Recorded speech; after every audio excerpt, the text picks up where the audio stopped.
Tips and forms. There we go. Close that out.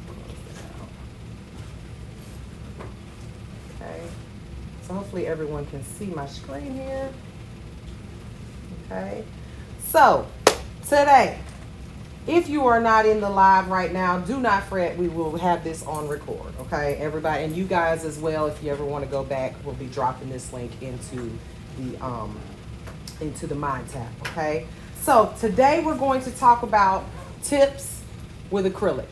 This chapter, like I told you guys last week, is very intense as far as me breaking this up into sections. I don't want to go into the sculpting part just yet. There'll be next week we'll do sculpting, okay? And then after that we'll talk about how we remove acrylic from nails. So this week, just tips with prep, okay? You guys, I've told you guys earlier in your education that at state board, you have to do one nail with a tip applied. No acrylic, which to me is like what? They're not going to test you on how to lay the acrylic on top of the tip, okay? But putting the tip on properly and blending it is very important. And today we're going to talk about why that is, okay? I've had people say to me, well, Miss Mary, they never blend it. They just, kind of run the e-file over the tip and that's it. So we're going to talk about why it's important for you to learn tips with acrylic as well as sculpted nails next week, okay? So we're going to talk about the difference between a nail enhancement and a nail extension. What are they? What does that mean? We're also going to talk about how you prepare a nail for tips and acrylic, okay? We'll talk about a bunch of different nail tips, what they look like, what they're technically called. They all have a name, okay? We've seen different types of tips before, I'm sure, and probably didn't even think, how do I identify this from another one? And why would I use this one versus another one, okay? And then we're going to talk about some different shapes of nails as well. So this class today is very, we'll just say it's the basis, the foundations of tips, and then we'll get deeper into that as we go along, all right? So somebody tell me, why do you need to know about tips with acrylic? Because that's probably one of the most popular things that clients will ask for. Right. The one of the most popular services in the nail salon is tips with acrylic. A lot of clients are just not going to give that up. I don't care. I have tried to move them over to sculpted nails, or maybe they Gel X or something like that, and they're just like, nope, I want my tips with acrylic. I want that. All right. So it's the most popular service. The second most popular being pedicures, right? So you guys need to learn this, because this is going to be your moneymaker. All right. Creating longer nails is something that I've always, when I was a kid, I'll never forget the first time I went with my mom to the nail salon. When I tell you my mind was blown. I was like, wait a minute. You mean I can turn these little nubs into this? Just like that? With no, no, without having to wait 6-8 months for nails to grow? Because I just could not grow nails when I was a kid. So, good morning. Don't forget to sign in. So creating longer, stronger nails is probably one of the most popular services out there. And as nail technicians, we need to have a thorough understanding of what we do for a living. All right. So we need to learn how to prepare the nails so that they will last longer. You can do a set of nails, put it on there, stick it on, and then it will literally pop off in one piece. How many of you guys have had that happen? Where you get your nails done, the whole nail look like a press on. That is indicative of improper prep, okay? Y'all, you just said it. How long these nails been on? You like, damn, Miss Mary. When you gonna take them nails off? No, I'm just amazed. When you gonna take them nails off? And when I tell you they on there, yeah. They are on there, okay? They are on there. So why is that the case? Because, baby, my prep is impeccable. When I tell you that I spend more time, so I can do a full set of nails in 45 minutes. sculpted tips, whatever. Of them 45 minutes, 20 minutes of that time I spend on prep alone. Prep alone. Because it's the most, because I can lay some, I like to call myself an acrylic slinger, right? I just be like, plow, plow, plow, plow, plow, done. That part is easy for me. The prep though, prep is why I wear glasses. Because I'm in there trying to get every bit of that skin off the nail, get every bit of that cuticle off the nail plate, not cutting the skin, right? We're not going to do that, but cutting the cuticle or removing the cuticle off the nail plate, because remember that acrylic does not stick to skin, period. So if you have acrylic skin on the nail plate cuticle, whether it's dead or alive, that keratinized PNF, it needs to be pushed back slightly so that you can lay that acrylic onto the nail and make it stick. All right, so preparation is so very important. You need to be able to properly size tips. Have you guys ever had a tip glued to your finger that is too tight? Yeah. Woo! What does that feel like? It feels like your nail is being ripped up, and guess what, Catherine? It is. I want you guys to think about something, all right? So you take a nail, and the nail is curved generally, all right, those tips. Your nail, more sometimes, is flatter than the actual tip with the curve, right? So if you force a tip down flat, it does like this, and you force it down flat because it didn't fit. You're trying to get that corner to meet, and you really want it to go, but it just ain't going, You done forced it down to be flat. What happens when you let go of it? Remove the pressure. It's going to start trying to go back to its original position, right? And guess what your nail is doing? Because you glued it down, it's going with it. So have you guys ever seen nails where it looks like they got a free edge down the middle of the nail, like it's released from the nail plate? That's onycholysis. That is the disorder, onycholysis, where the nail plate releases from the nail bed. And that comes from wearing tips. It comes from a lot of things. But it can come, you can get that disorder by wearing tips that are too tight. Okay? So at the end of the day, what do you think I'd rather you do? Well, a bigger one. And adjust it to fit the finger, rather than forcing a nail tip down onto the nail plate, because the nail plate is attached to that nail bed. And you're really, what happens when you've got a space in between the nail right there, like it's lifted up from the nail? Water, right? Dirt, trash, all kinds of stuff underneath your nail. And then you don't know it because you've got this pretty blue polish on top. You can't even see it. Then you take the nail off and you just go, oh my God, it's blue. I mean, green or brown or black. You're like, what is going on? Right? Your nail tech did that to you. I hear this how many times have you heard this? I don't wear nails. Nails tear up my fingers. So the nail just jumped out of that box, glued itself to you, and tore up your finger. Nail techs destroy nails, not products. Okay? Remember that. And every time a client says it to me, well, I don't wear, acrylic nails. Gel is better because, it just tears up my nails. Right? Yep. Mm-hmm.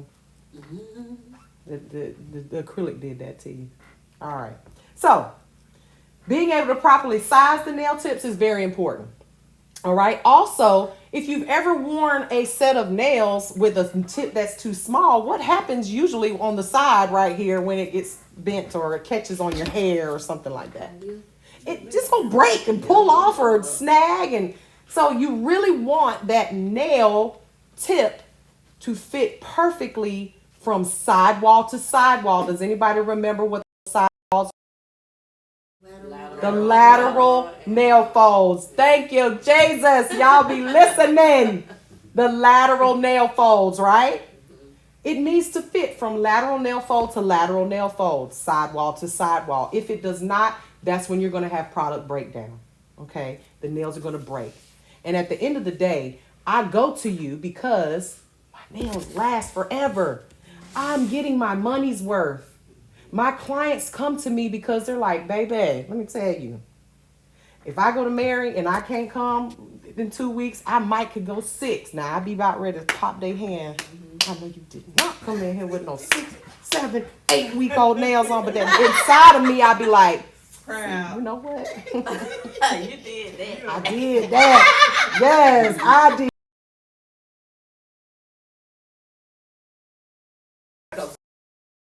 So that's what you want.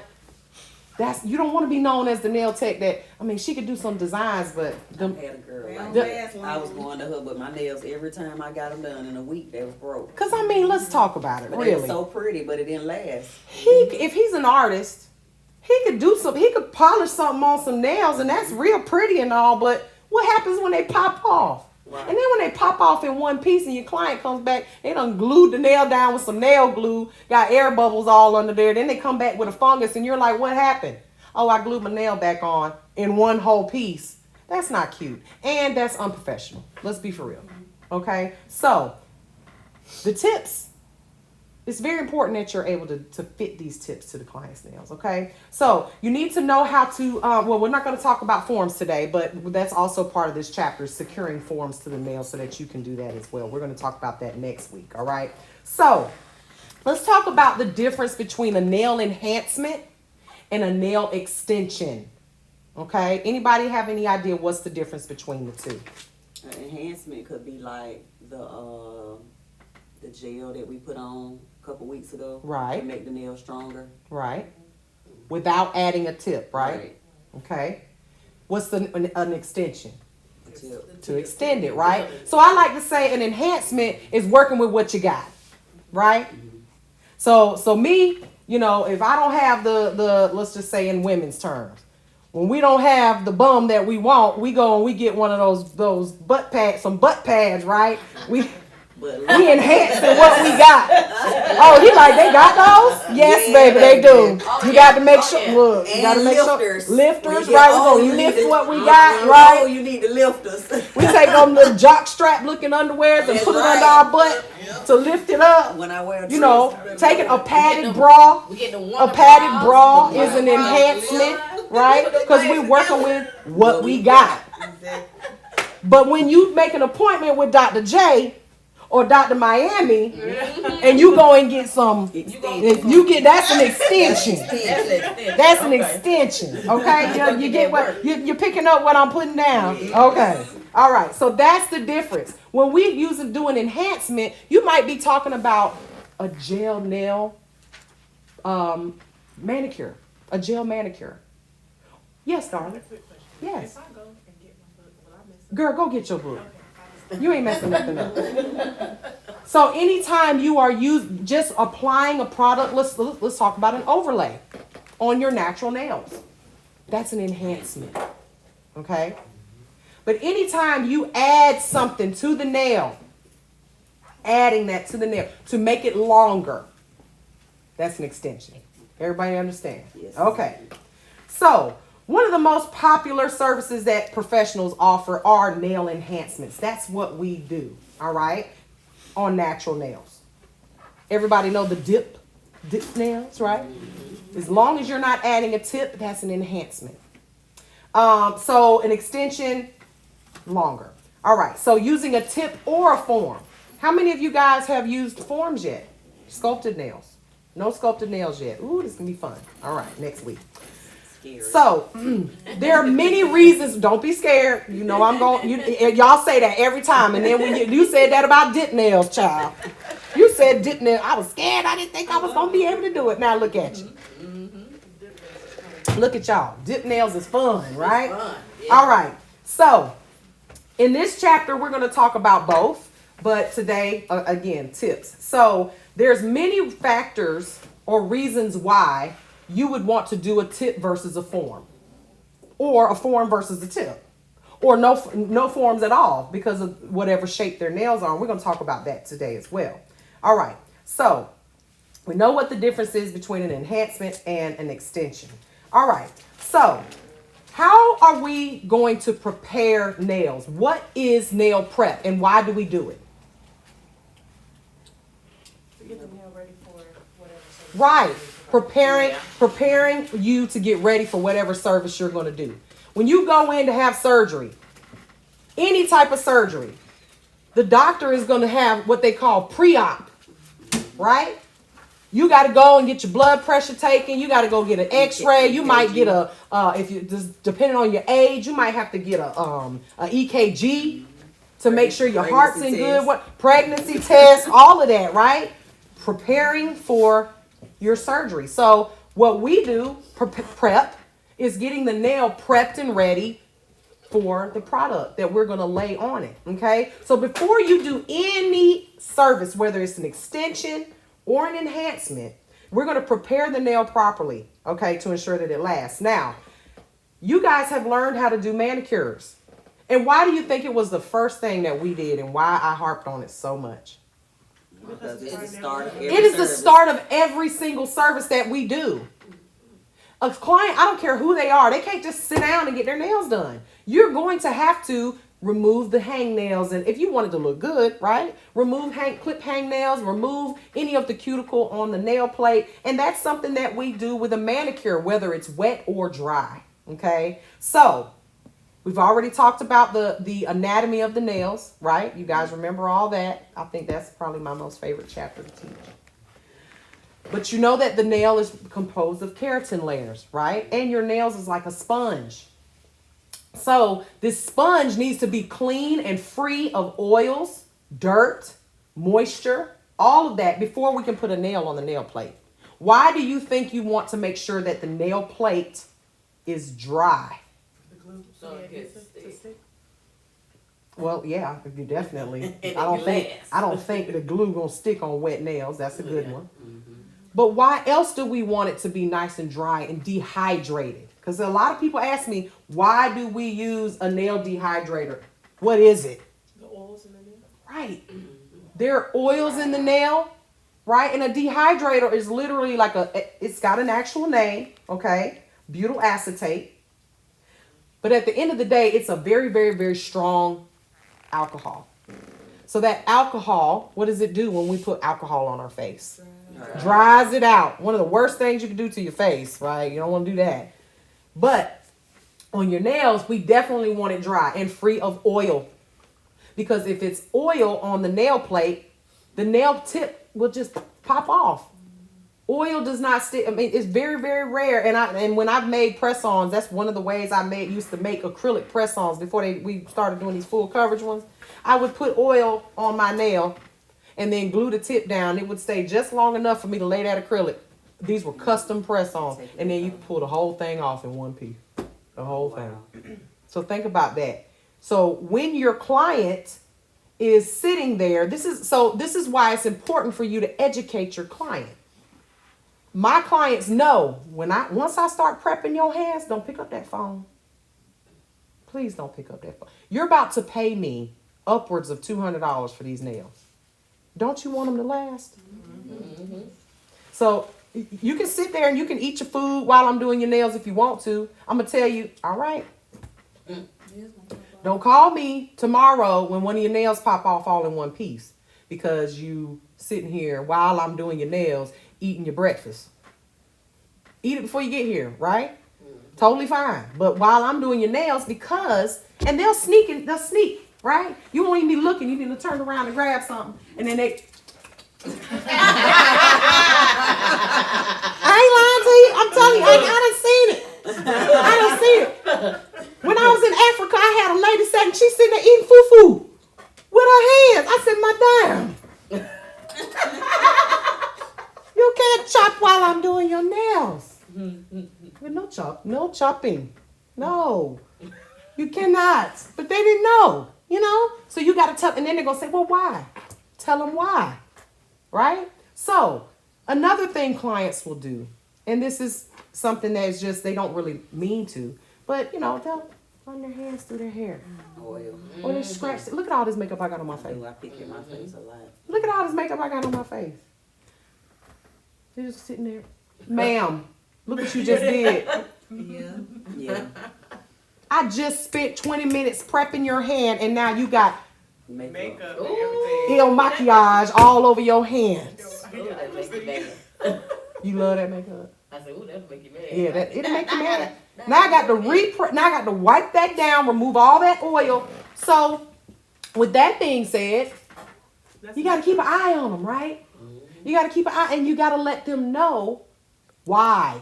Okay, so this is why you have this education. This is why you're learning these things, so that you don't sound like a fool. Well, I don't know why. I just know you ain't supposed to. What? That don't work for a nose. Right, that don't work for me. I need to know why. I need to know why. All right, so doing a dry manicure, different from the regular manicure, right? We're not going to have, so everything you learned about manicures, putting it in the water and all that, when we are doing a full set of nails, the only thing we're going to do, we're going to cut out the whole water thing. All right? So the water comes when they wash their hands before they sit in your chair.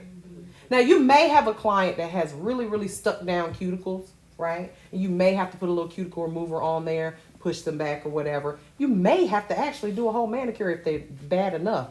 But you still need to dehydrate and take the time to do all that.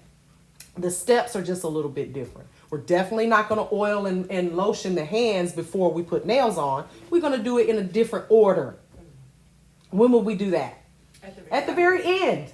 And hopefully if they're getting gel on their nails, you know, that you won't have to worry about it messing up the polish. I still give my clients a good quick, you know, lotion and oil on their hands after I'm done, just because, you know, one of my biggest pet peeves is when you take pictures of clients' hands, right? And then you're like, everything you get to their wrists and you're like, or their fingers and everything dry and rusty, and the only thing that's oiled up is the cuticle area. You're like, it's your job to take care as a manicurist up to where? The elbow. Up to the elbow, to the fingertips. That is your scope of practice. We ain't up here massaging unless it's your man or something like that, right? But that's it. So doing a dry manicure is just like doing a regular manicure, just a few different steps, okay? So remember that anything that is left on the nail plate, anything, whether it's cuticle, keratinized PNF, Chick-fil-A on the nails, it's acrylic ain't gonna stick to it. Okay, so it's very important that we do detailed manicuring before we apply nails. Okay, take your time on this part. When you guys first start laying acrylic, it's gonna take you 3-4 hours to do a set. Please don't get discouraged. Please don't get discouraged. I went through it too, and baby, them nails was busted. Okay, 3-4 hours and they still look horrible. Like 10,000 hours, you guys. 10,000 hours. What do I mean by that? Practice. It takes 10,000 hours to master any skill. I don't care what it is. Basketball, football. Think about your kid when he was in school. Is he in the NBA? No, he is not. You ain't got there yet, baby. You getting there, but you ain't there. 10,000. You ain't been alive 10,000 hours. Okay. So, any skill to become a master takes 10,000 hours. You guys are not even at 300 yet. So, don't be hard on yourselves. Okay.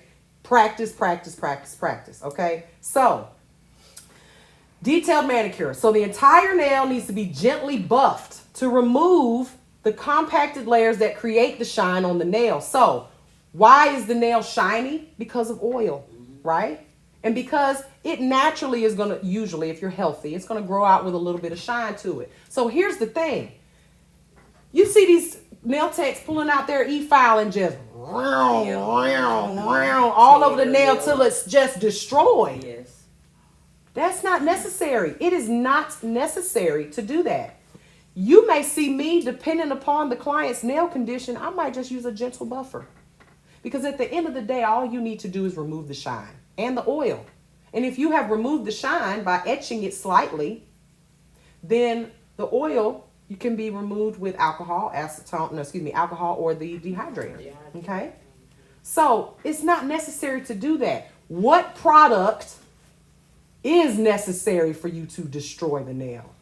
Illegal product that we talked about in class. MMA. Remember that MMA is that illegal to use on nail or on the nail plate. You must destroy and just tear up, shred the nail plate in order for it to stick. Okay? And this is why you have those clients like, oh, I don't wear acrylic nails because it's just my nails are so thin. Baby, that's not the nail acrylic doing that to you. To no regular nail salon. That's I'm trying to tell you, your life will change now that you've been educated. And it's my job to educate the masses as well as you.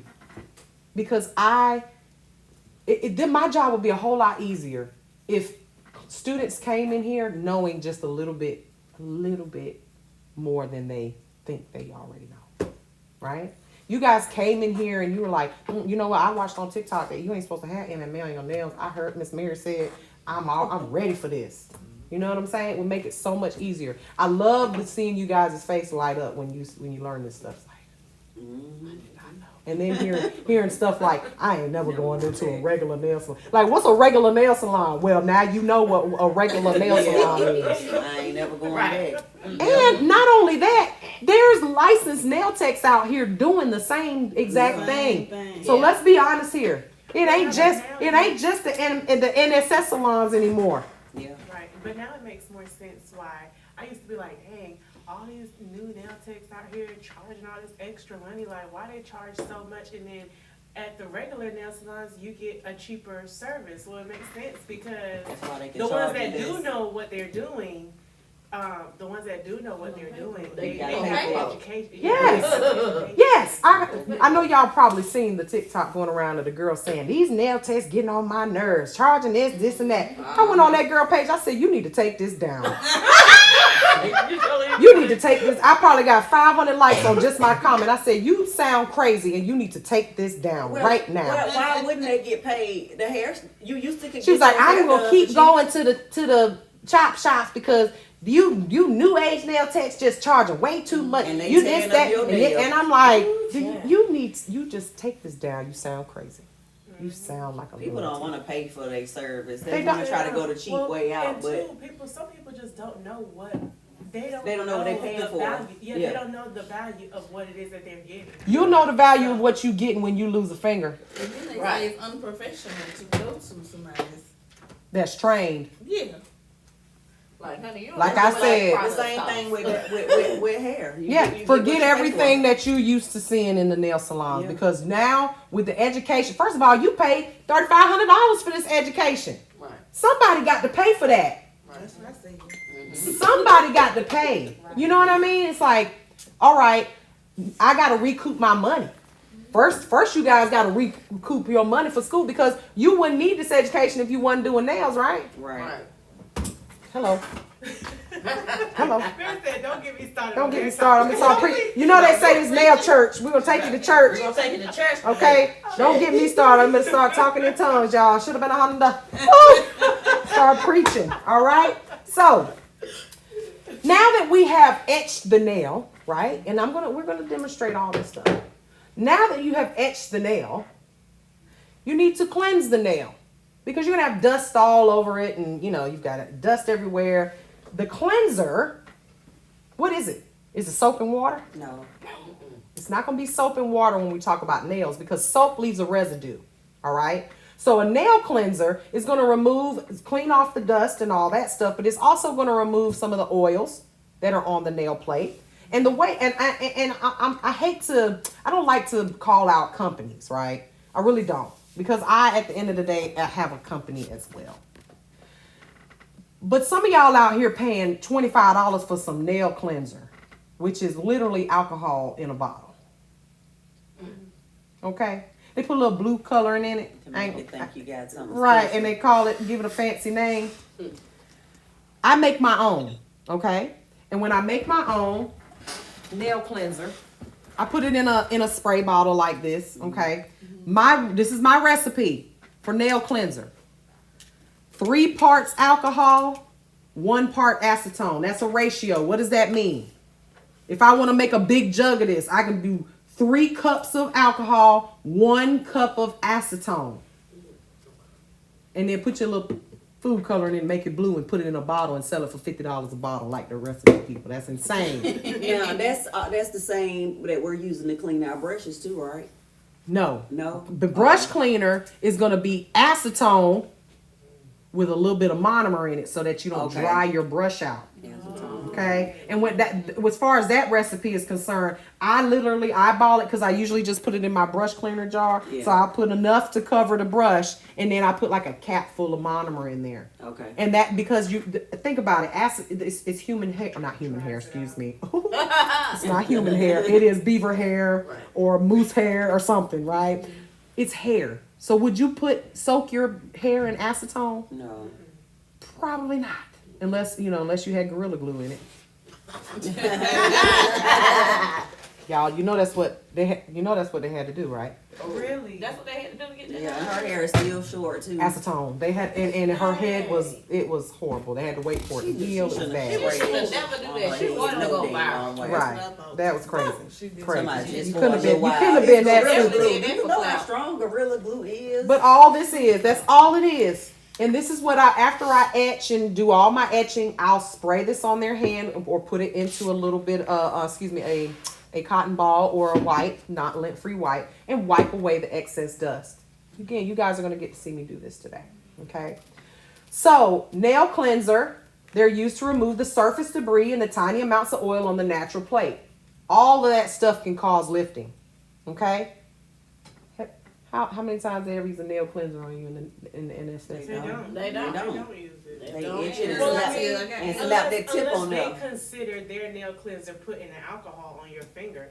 But, I mean, not all the time do they run alcohol on your finger after buffing it and doing all that. No. That's what I no, mean. they just show After buff buffing, to they remove just the go ahead and dust. put the Yeah. tip on. Usually they just Or take might that take a break. fluffy brush and just dust it off, right? And put that tip on there. And we only use these examples because this is what our examples of the nail industry is. Yeah. I can't even use any other examples, y'all, because did we not find out that 51% of the nail salons in this country are Vietnamese and Asian-owned salons. That's not to say that they're wrong or all of them are bad or any of that, but that's the example that we have. Let's be for real. Yeah. We can only go by. I can only go by what we see and what we are doing. Okay, because when we know better, we do better, right? Right. I personally, because I don't go to anybody's salon, right? But if I was going to a nail salon and I was a student, because you guys, maybe you're like, I'm not quite ready to do my own nails yet. I still want to go. I would be educating my nail tech sitting in front of me. No, I'm just gonna pick another stupid. And at the end of the day, you probably might want to ask them, do you have a license? And now you can be like, oh, well, I don't even if want to they sit in don't your speak chair. English, I know you can't have no. You license. don't. If you don't speak good enough English to carry on a conversation, you can't have then no you license definitely in Georgia. cannot get a license in Georgia because Georgia requires that you can't take a translator with you, and they don't have the test in any other language. If you calling somebody else over when I ask you a simple That's a big question, red that's- flag. yeah, 'cause they're Unfortunately. They always do that. But listen, you guys, let's talk about a whole nother race of people. In Florida, you ain't got nothing but Hispanic nail techs. Yeah, a lot of them in Houston too. Think about Texas, Mm-hmm. California. They're and a lot of them don't speak English. Even on TikTok, you can see their videos being in another Right. language. So it's not just the Vietnamese. There's other people who, because in Georgia, if you speak Spanish, I get a lot of people ask me if I would teach, because then my last name is Negron, so they definitely know that you're they, not. they know I'm not just So they're like, do you do say habla español? I'll be like, poquito, Spanglish, a little Spanglish. But I can't teach it. I signed an affidavit stating that I would not teach in any other language but English, because that means I'm taking people's money, knowing that they can't pass get the that test, or they can't take that test and pass it. So, but is that just in Georgia, or do other places There are have? several states that will allow you. For instance, California. We watched that in the documentary. California, they teach it in Vietnamese. They have the test in Vietnamese. I'm sure in a place where there's a lot of Hispanics, like Texas or Florida, Maybe they teach it in Spanish. I can't attest to that. But I can tell you in Georgia, you can't speak no other language but English and be able to take the test. Okay? Because the test is in English. All right? So it's not just, because I don't always want to just say, it's just the Vietnamese shops. There's several different people out here doing nails that don't speak English, and they don't have a license. Not in Georgia. Yeah. Maybe they have a license in California, but remember, California is 400 hours, so whose license they got in Georgia? Nobody's, because Georgia you'd have to transfer it, right? You can't. That means you got to go back to school. Think about it. And if you can't speak English, you can't go back to school in Georgia. So that's where I'm getting at here. Okay? They're working illegally. You're working illegally. You may have a California license, but you're working illegally. And that means that if you have less hours, I mean, at the end of the day, how many times have y'all seen people say, I have a license, I didn't learn any of this in school? Yes. I hear this every day. Yeah. Every day. So this is why it's important. Okay? So, nail cleanser is usually applied to a lint-free wipe. And why would we want to do it with a lint-free wipe? Y'all know because it would leave the lint. The lint, right. So the acrylic's not going to stick to lint either.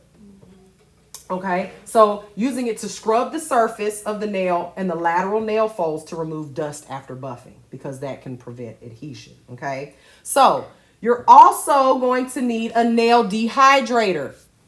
I'm frozen. What is a nail dehydrator? You guys? You gave us some last week. Yeah, I did. I gave you guys some nail dehydrator last week. And so, nail dehydrator, what does it do? Dry the nail to remove the oil. It's going to dry out the nail to remove the oil and prepare. And usually it has some type of chemical in it to prepare the nail plate for adhesion. Okay? It's not just alcohol. It's actually got what's called butyl acetate in it. Okay? But nail from producing moisture and natural oils. So let's talk about that real quick. A standard nail dehydrator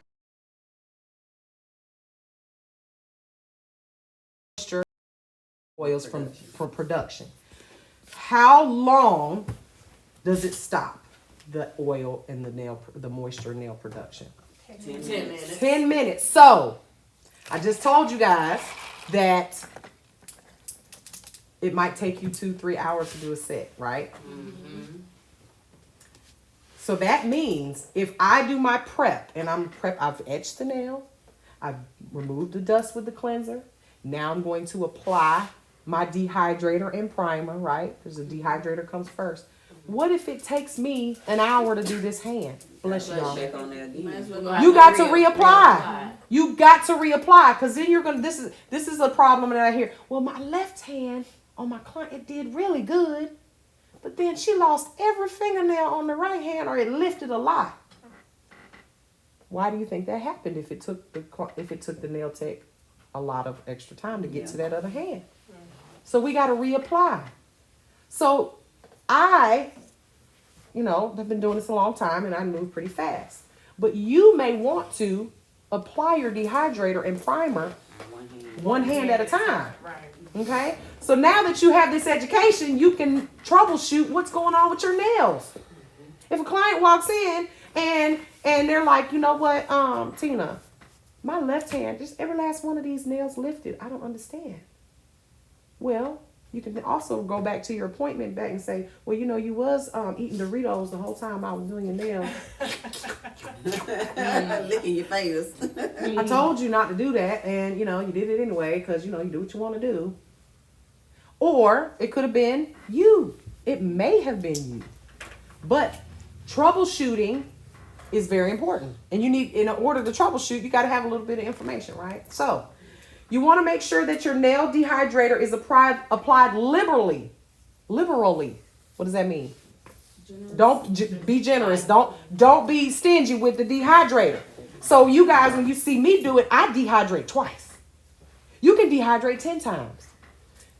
This is where consultation comes into play. Now when you first meet your client, you won't know these things. But as you get to know them, I have a client, never fails, her thumbnail lifts all the time. Just her thumbs. Right? Why? She's all she I don't know.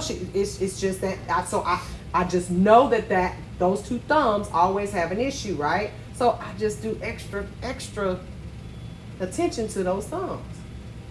If you have a client that is, let's just say you didn't know when you first met them they were a cosmetologist or whatever. Next thing you know, you realize they lift a lot because of their Chemicals and hair. right. So you may want to take extra precautions with that client. Do maybe 2, 3, 4 dehydrate. It's not going to hurt you to apply 3, 4 coats of dehydrator. Now that's kind of excessive. That's extra generous, but so I just do 2. I do 1 time, 2 times, and then primer. Boom, boom, boom. Okay. So remember, it only lasts for about 10 minutes. You only need to apply it to the nail plate. Please don't just slather it everywhere all over, but you can be a little bit less careful than primer because primer is going to be corrosive and it burns. Okay? So you want to be very careful with primer. Dehydrator, try to apply, everything needs to go on the nail plate. Let's be, if it's a chemical, period. All right? Period. But you can be a little bit less careful than you are with primer because primer is a corrosive and it will burn. So they usually last 10 minutes. The natural nail oils will resurface. So we're going to reapply if we take a little bit longer. Everybody got that? Okay. Now, nail dehydrators are completely safe for the nail. So don't be afraid to reapply. All right. So after you have applied dehydrator and the nail is dry, do not touch the nail plate. Do not touch it. Tell your clients, do not touch it. Keep an eyeball on them because they're going to try to sneak and touch it.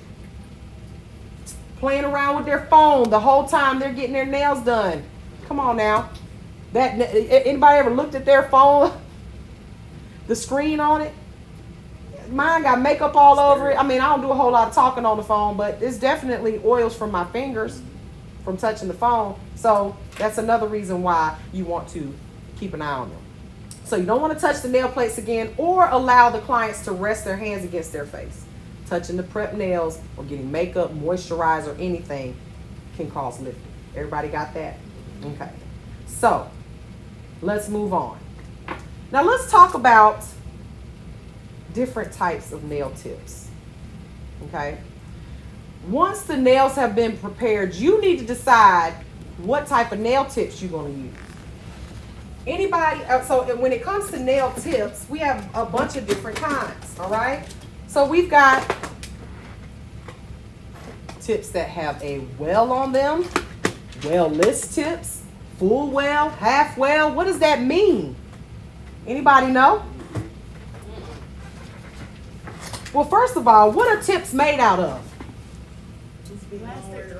A plastic, right? So they are called, the technical name for nail tips is acrylic, let me say this right, okay?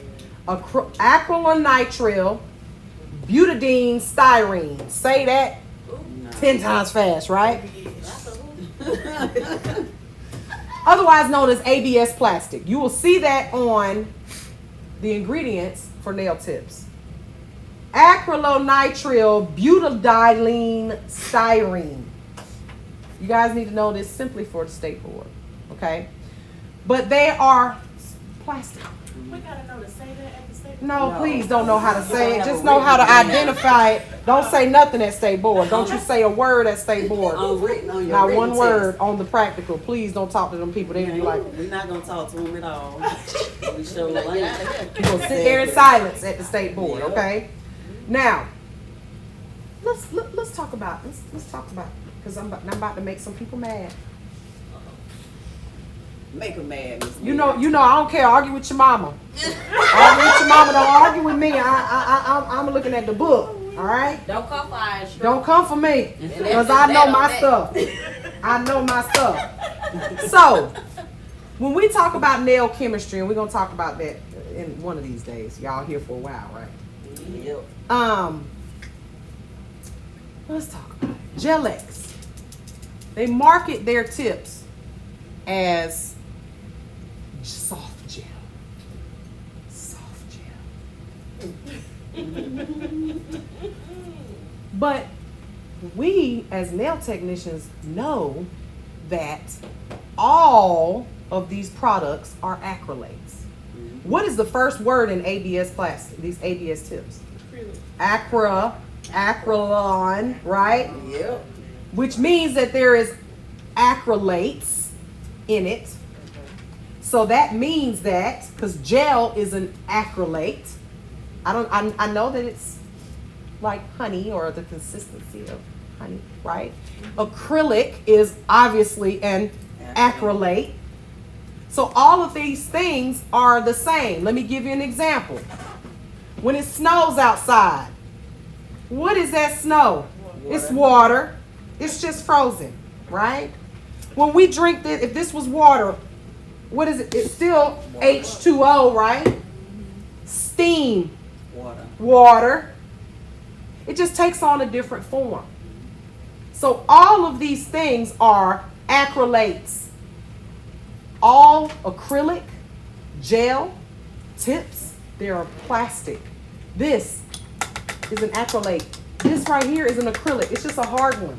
This right here, it's an acrylic. It's just a hard one. Bulletproof glass made out of MMA. It's a acrylic. They're all acrylates. So, just like I've told you guys, a cuticle nipper, falsely advertised. You should not be cutting, or we'll just say it's not falsely advertised. People just cutting the wrong thing with it. Okay? Hand sanitizer, gimmick. Right? It's a gimmick. Because you still got to clean your hands before you. Still gotta wash So people your just hands. sitting there at the table, just like, oh, come on, let's just everybody put on the hand sanitizer. You go wash your nasty hands, please. Right? Then you don't need to sanitize. Right? But you do both, right? But there's an order to things, right? So at the end of the day, they're telling you that this is soft gel. But if you look at the ingredients of a Gel-X tip, guess what, y'all? It is an acrylonitrile butadiene styrene. Same as this, plastic. Okay? Do not be fooled. It's not, well, I guess it is soft gel because gel is also an acrylic. They're all the same.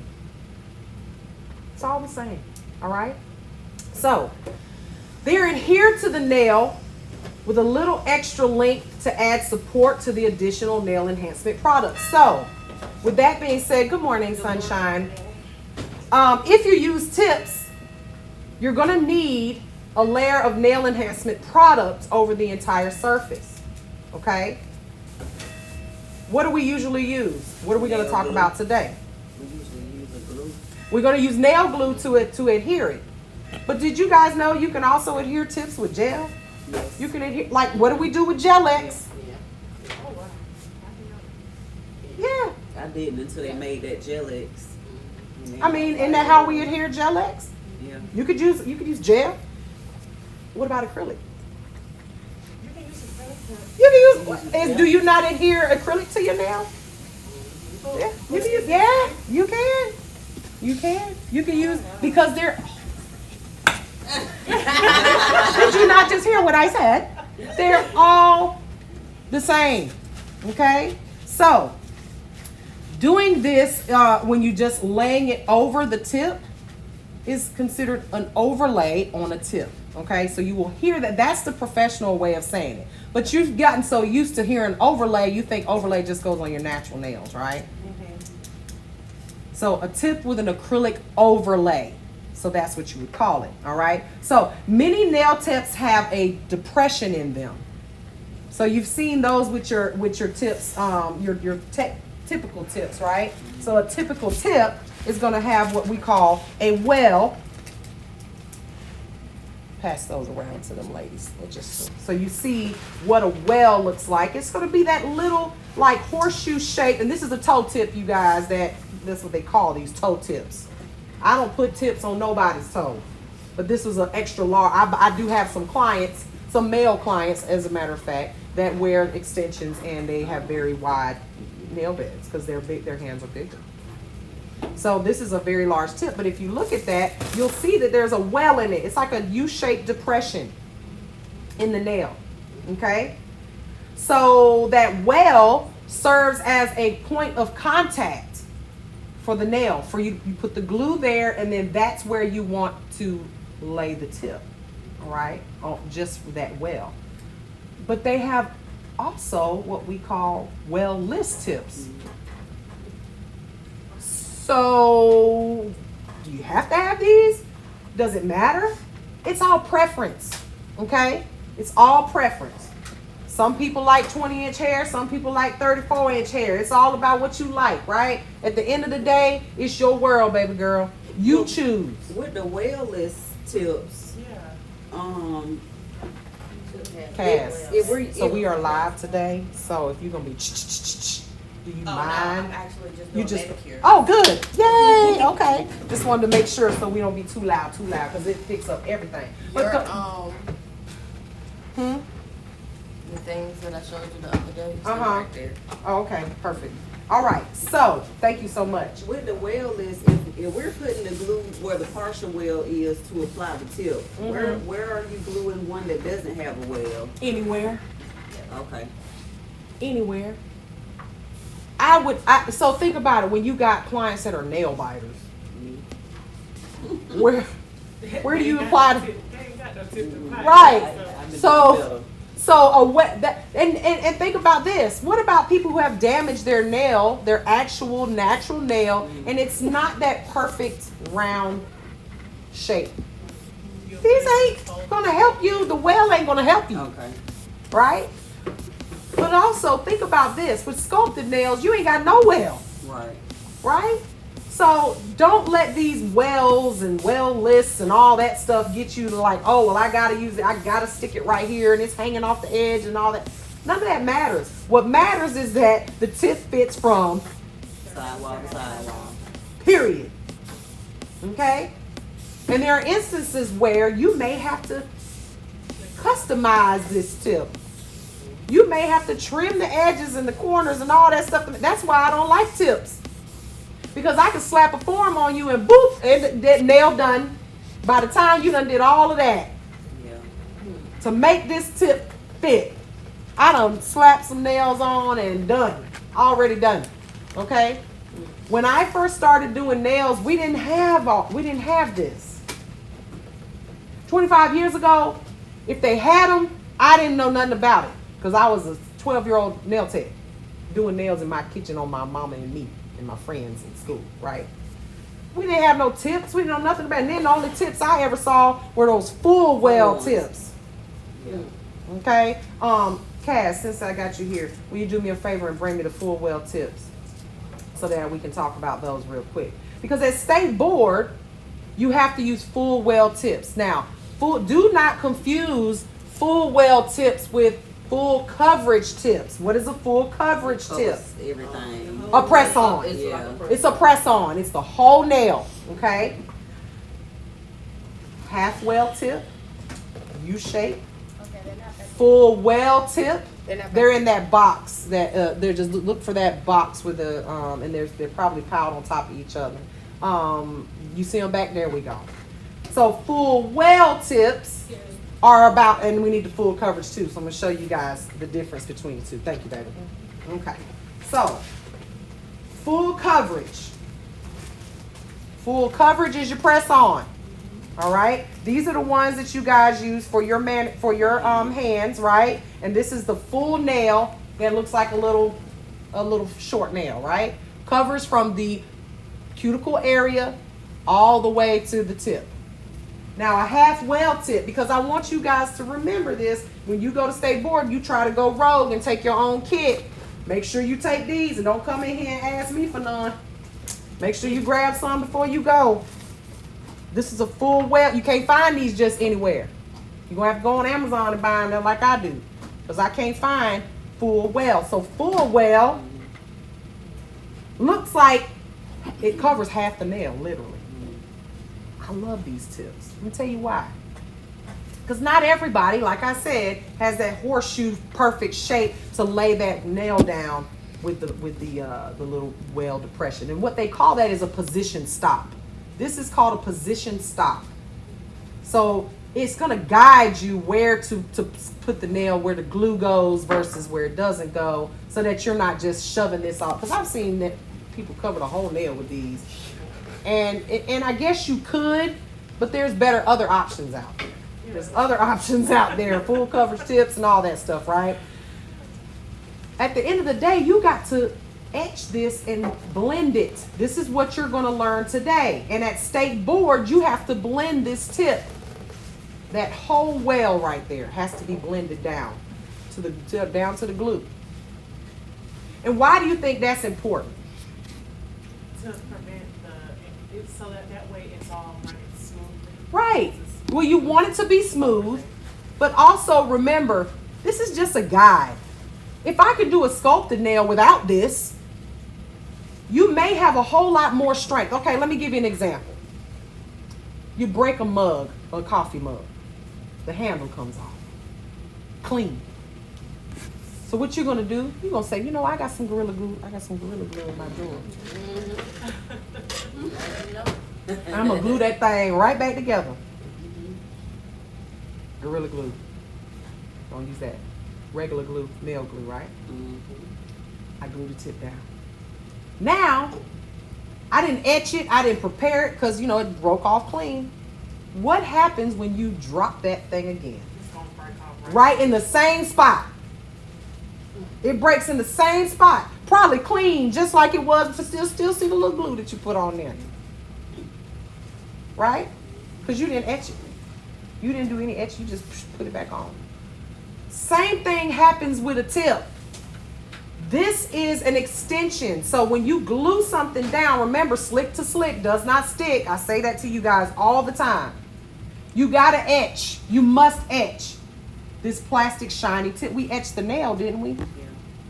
Think about what they do when they paint cars. They buff the car down, right? They buff the car down, and you put this primer on it.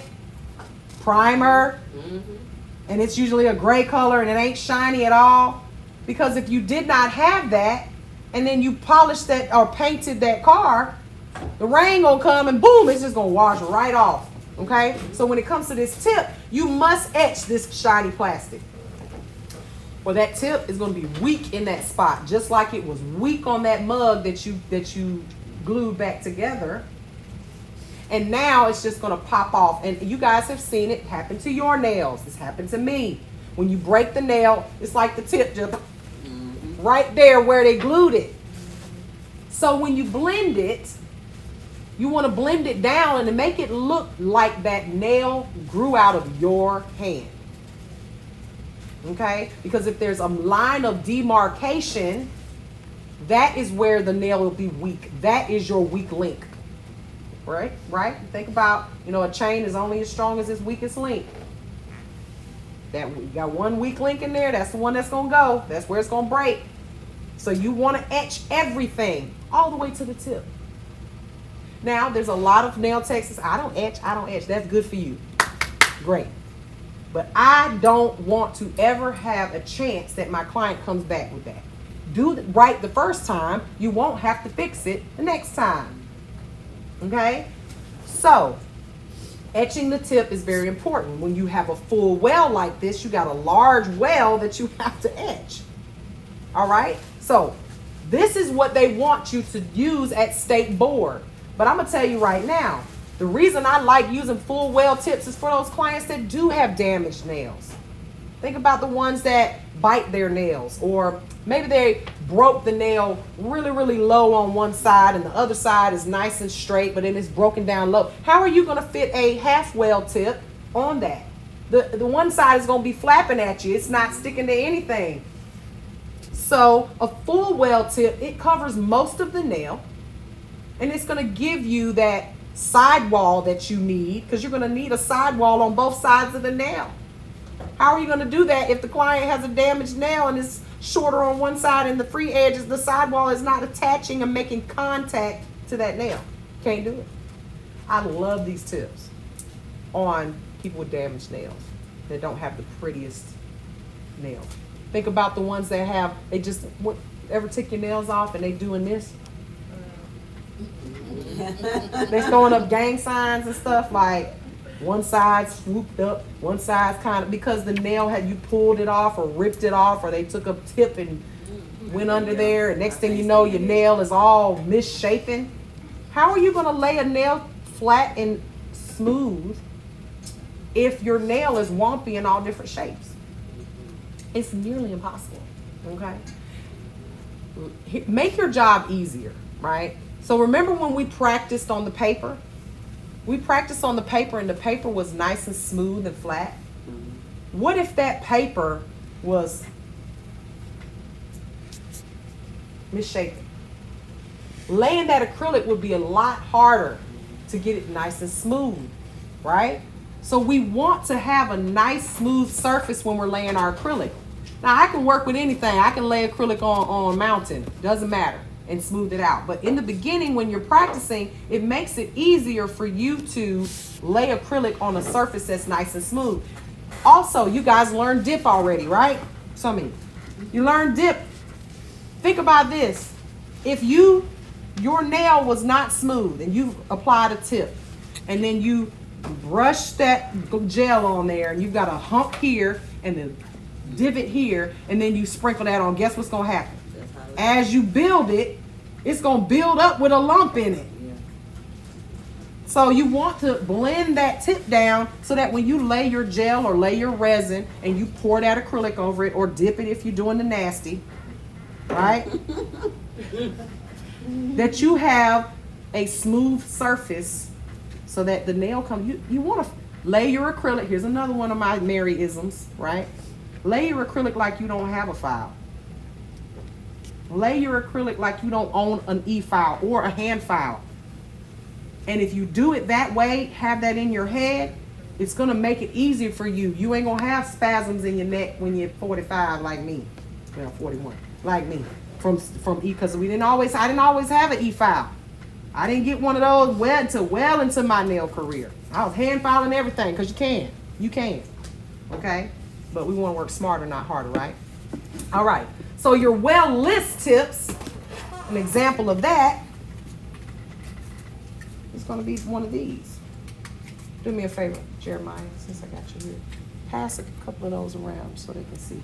That's a well list tip. No well, just as clean and smooth and pretty. No well on that. All right? You'll find these tips, and these are, that guide, that little well on it. It's just a guide. So with this one, when you've got a client that has a nail that's broken down on one side and it's smooth on the other side, and you can bring this one down lower.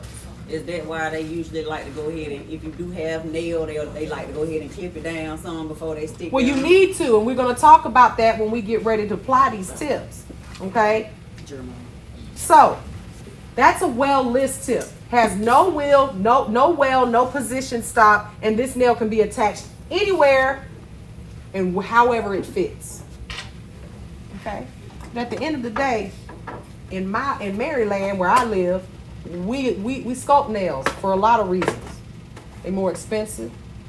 A lot of people can't do it. So when you are looking for a nail tech that sculpts, they coming to me. They don't like to. I remember when I first got it done ever, and then I went to my regular nail salon. I said, I really like this type of nail, the sculpted nail. Can you do the sculpt? Oh, we don't do. They don't do it. They won't do it. I'm like, what? They don't do it because they don't know how. And I can guarantee you, if you went to a doctor that was going to be doing your boobs and he said, I don't know how to do that, you'd be like, okay, it's all good. I don't want you to do it. Yeah. It's all right. Thank you for telling me. That happened to me before at an emergency room. My son, I went to, I told you from a small little town, I went to the little county hospital. Mm-hmm. And how babies bounce on their crib, he bumped his chin and he needed stitches in his tongue. Oh. Because it would not stop. I couldn't get it to stop bleeding. Took him to the ER and the doctor said, well, I've only put stitches in the baby one time. Thank you. And I said, I appreciate you telling me. Thank you for telling me. Go ahead and discharge it so I can Discharge. take him So I can go to back the then it was pediatric. FCG. Right. Brought him over there and it was nothing. Right. So I went ahead and put the stitches in his tongue and Right. he said, I've only put stitches in a baby one time. I thought Thank you so much for telling me. You won't be practicing it. You won't be practicing on my Give baby. me my discharge papers, please. So here, you see in the picture here, Yeah.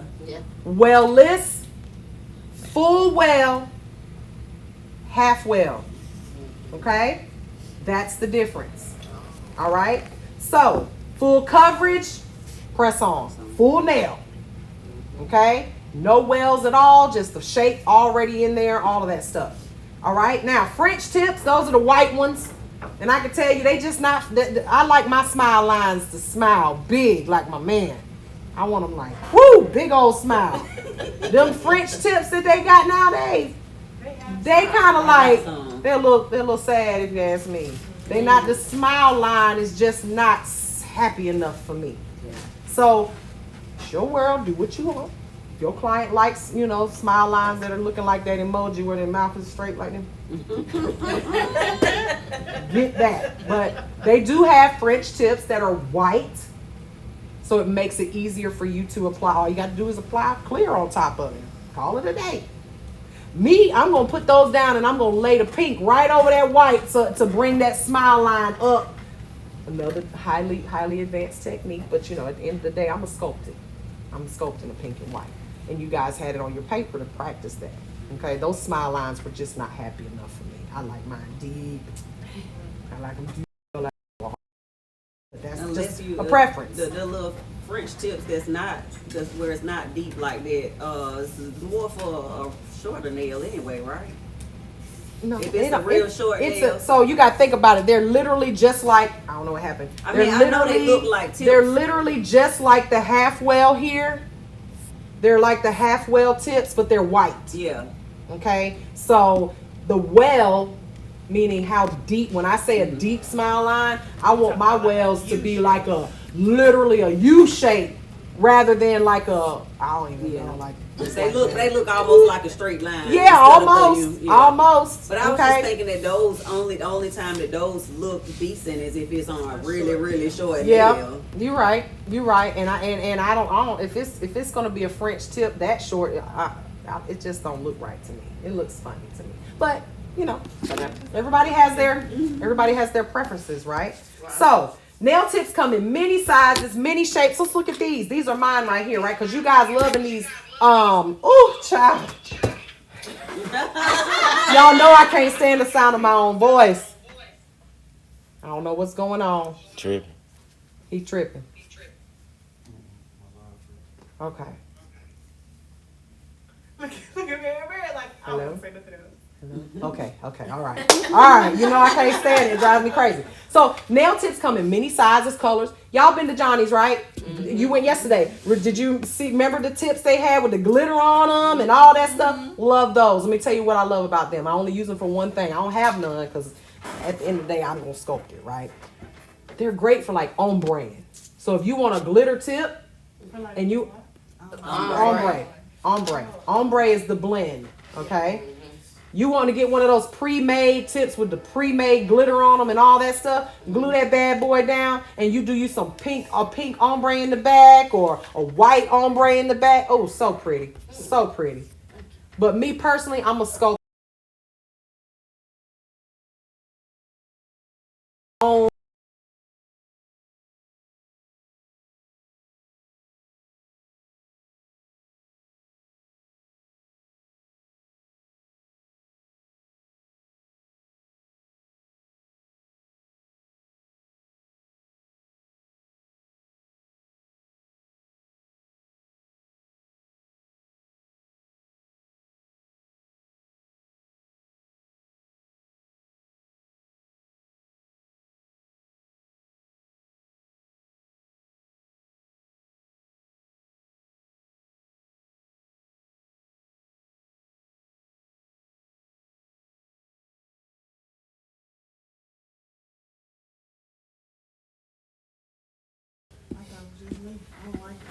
I'm gonna buy the primary colors.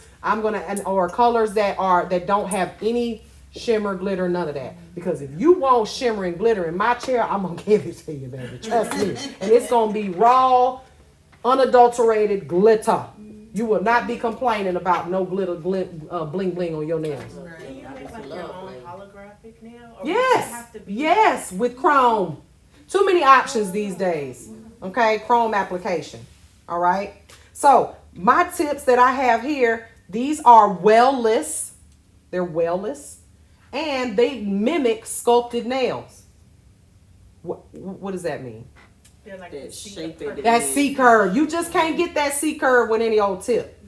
You got to get that. You got to have a form to sculpt the nail to get that C curve. Or now we have tips that mimic sculpted nails.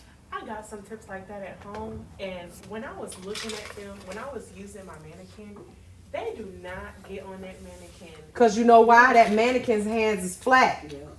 So you would have to alter this tip. If you have a client with flat nails, you're going to cut off the little wings right here. So that's why a lot of people say they don't like them. Yeah. You want to cut this wing, cut the wing off, choop, choop off the side.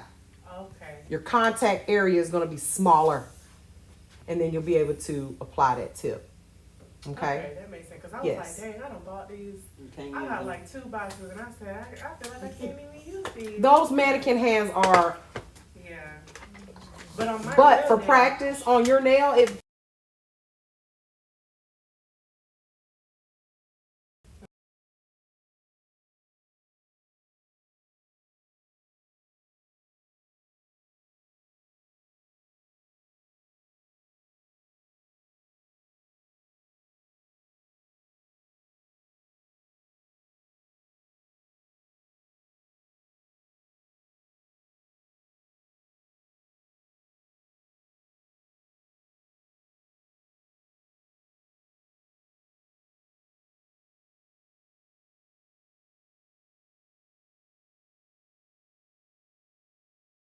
You learn to master sculpting nails, you can do anybody's nails, right? Anybody's nails can be done with sculpting, okay? But there's ways you have to do it, okay? And this is where your education comes in. These are great. Got different shapes. Got all different types. Thicker, thinner. I hate a really thick tip. I hate a Me too. thick tip. Because you got to remember, how thick should a nail be? Anybody know? Thin as a business card.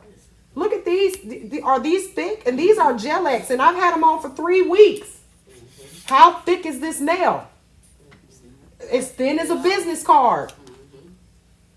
Okay? So when you start, people think, oh, I want my nails thicker so they'll be stronger. That is not Yeah. how you make nails strong. And they'll try to tell you that when you No. tell them I want my nails thin, thicker, last longer. No, I don't no, want no thick nails. no. Thick nails are not the answer to strong. Okay? You think about it. You got your heavyweight champions. You got your featherweight champions. So you mean to tell me that featherweight it can't knock out a heavyweight just because he's smaller? No. I don't want to get in the ring with none of them. All right? The bigger they are, the harder they fall. The thicker they are, the worse they break. It's gonna hurt. And it's gonna hurt. Okay? Give me a nice thin nail that if it breaks, at least my whole finger don't go with it. Right. Hello. Hello.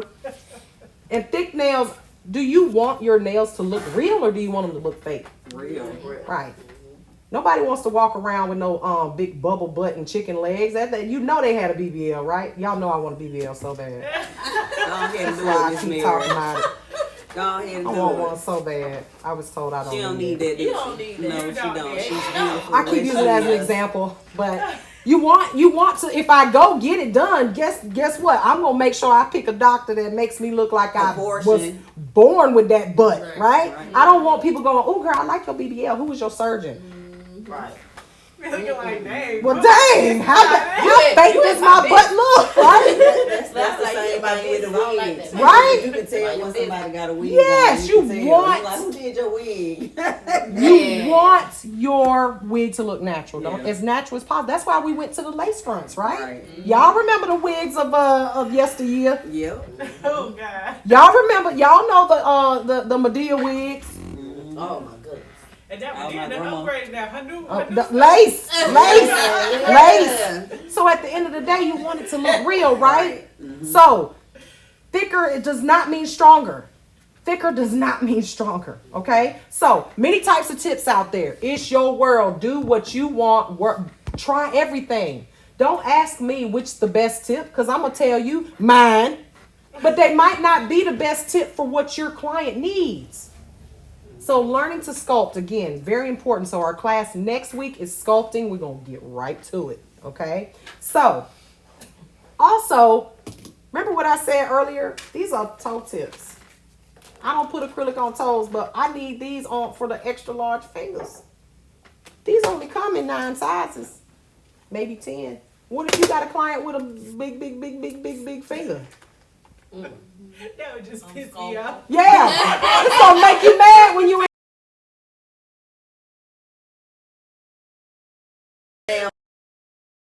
Right, right.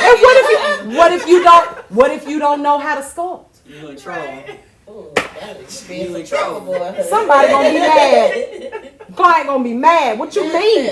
My thumb's too big. You want to do nails and not that I'm gonna give you a 9-finger discount. Okay, I got a question. Excuse me, 8. Let's say you didn't have That's bad business. tips that big. How do you break it to somebody that their fingers is just too big? Well, there is a technique. Now, let me just tell you. So this is just a little tip real quick. I'm gonna just show y'all something real quick. Don't tell me you gotta cut If my you do, yep. If you do come in contact with somebody who's got extra large fingers and it just barely touches, and this you can use with any technique. What if you got somebody, you got your size, it never fails. I go to buy a shoe. They got a 9.5. I need a 10. What do? You ain't getting them shoes unless you want your feet to be like Balled this up in big. there, right? So you don't want this balled up in there. So them half-size nail people that don't fit an 8 or a 9, that you needed to fit just right, what you're gonna do is you're gonna clip right down the middle. First, I would get to this money by any Clip business. it, and look what happens. It makes it wide. spreads it out. This is also something you can do for those clients that have a flatter nail and you got a curved tip, like you just said that your problem was. What I do is I cut out a V. This ain't gonna hurt nothing, because remember, the only thing we care about is that it fits from where? Sidewall to sidewall. Now look at that. Now you can press that nail down and it's not gonna want to bend back up in the middle. They actually used to make tips like this. I want to say OPI made them. They had a little, it was like the U shape, but then it had another U in the middle.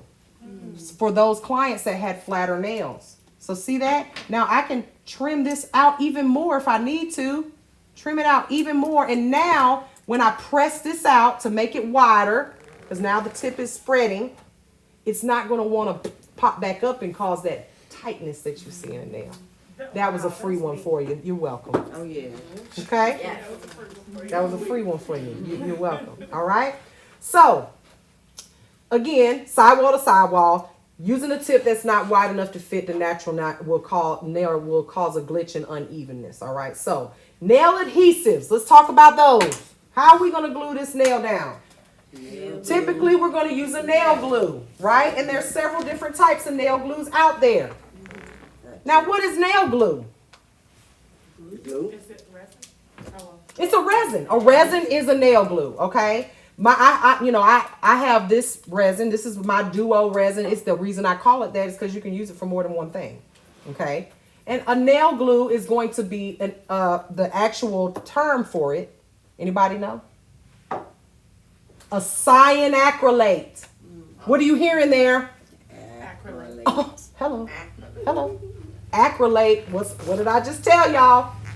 All this stuff is able to be put together because it's all basically the same properties. Okay, it's not identical, but it has the same properties in it. It's like, a cow can't mate with a cat. It's still an animal. It can't mate with a cat though. They don't go together. They go together. Gel, acrylic, tip, all of that. They're all acrylates. That resin, you can also use it like a gel. You can use it for dip. You can use it to put You can use it to put stones on. You can use it to glue tips on. Now, let's talk, because I know we use Gorilla Glue as an example all the time, right? But what is Gorilla Glue? Let's be for real. Guess what? It's a cyanacrylate. It's just a real strong one. Well, is it? Have you ever super glued something and it came apart? Right on. Yeah. Yeah. Remember that cup? Right? Here's the issue. It's not that it's Gorilla Glue. It's just that it's not appropriate for the use of on nails. If you are a nail tech and you pull out a container of Gorilla Glue, I'm going to side eye you. Because why are you going to Lowe's to buy your nail supplies? Or Home Depot in my case? I'm an orange girl. Why? It's not necessary. But when you look at the ingredients of a Gorilla Glue versus a nail glue, they're all cyanacrylates. Now here's the difference. When we talk about the glues in there and how they work. It's not in this chapter. It's in the chemical chapter. But I'm gonna tell you real quick. The viscosity. Anybody know what viscosity is? Thickness, right? So you got your really, really thin glues, or really, really runny ones, and they're usually in the tube a little bit because it comes out a little bit easier, right? Then you got your really, really thick glues. They take a little bit longer to dry. You may need a glue dryer spray, right? Those tend to be a little bit stronger in adhesion, but at the end of the day, they still a cyanacrylate. So glue is glue is glue is glue. It's all really the same. I just am not comfortable with you pulling out a Gorilla Glue to glue my nail tips on. It's just not proper.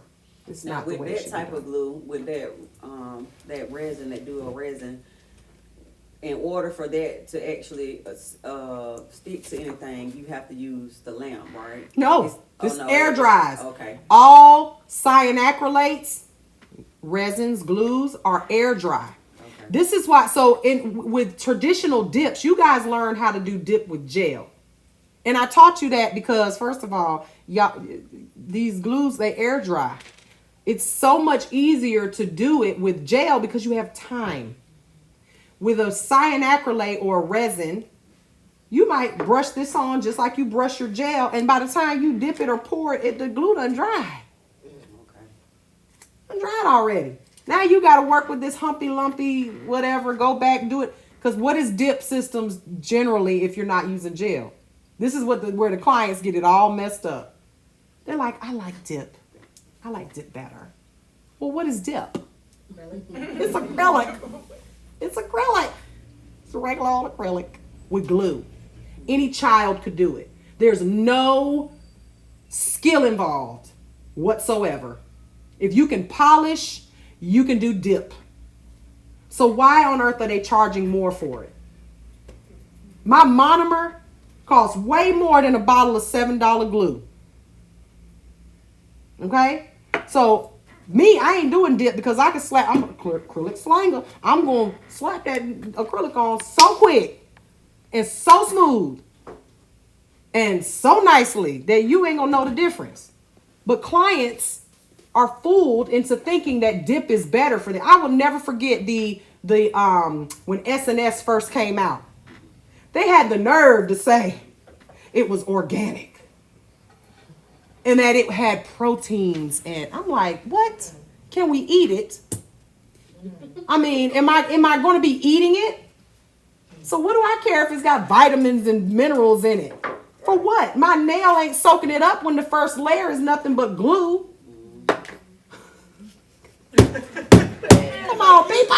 Use some common sense. Come on, people. But here's the thing. Common sense ain't so common, okay? Ask my mama. My dad used to say that to her all the time. That's his favorite. I love you to death, but you ain't got no common sense.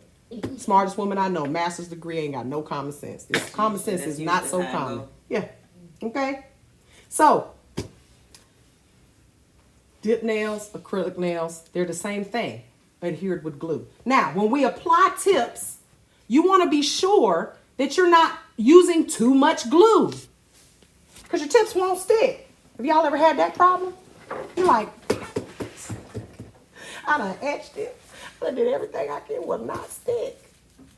Sometimes it can be the temperature of the room. If the room is too cold, probably ain't gonna stick. Temperature has something to do with a lot of things sticking, okay? And think about that these are chemicals.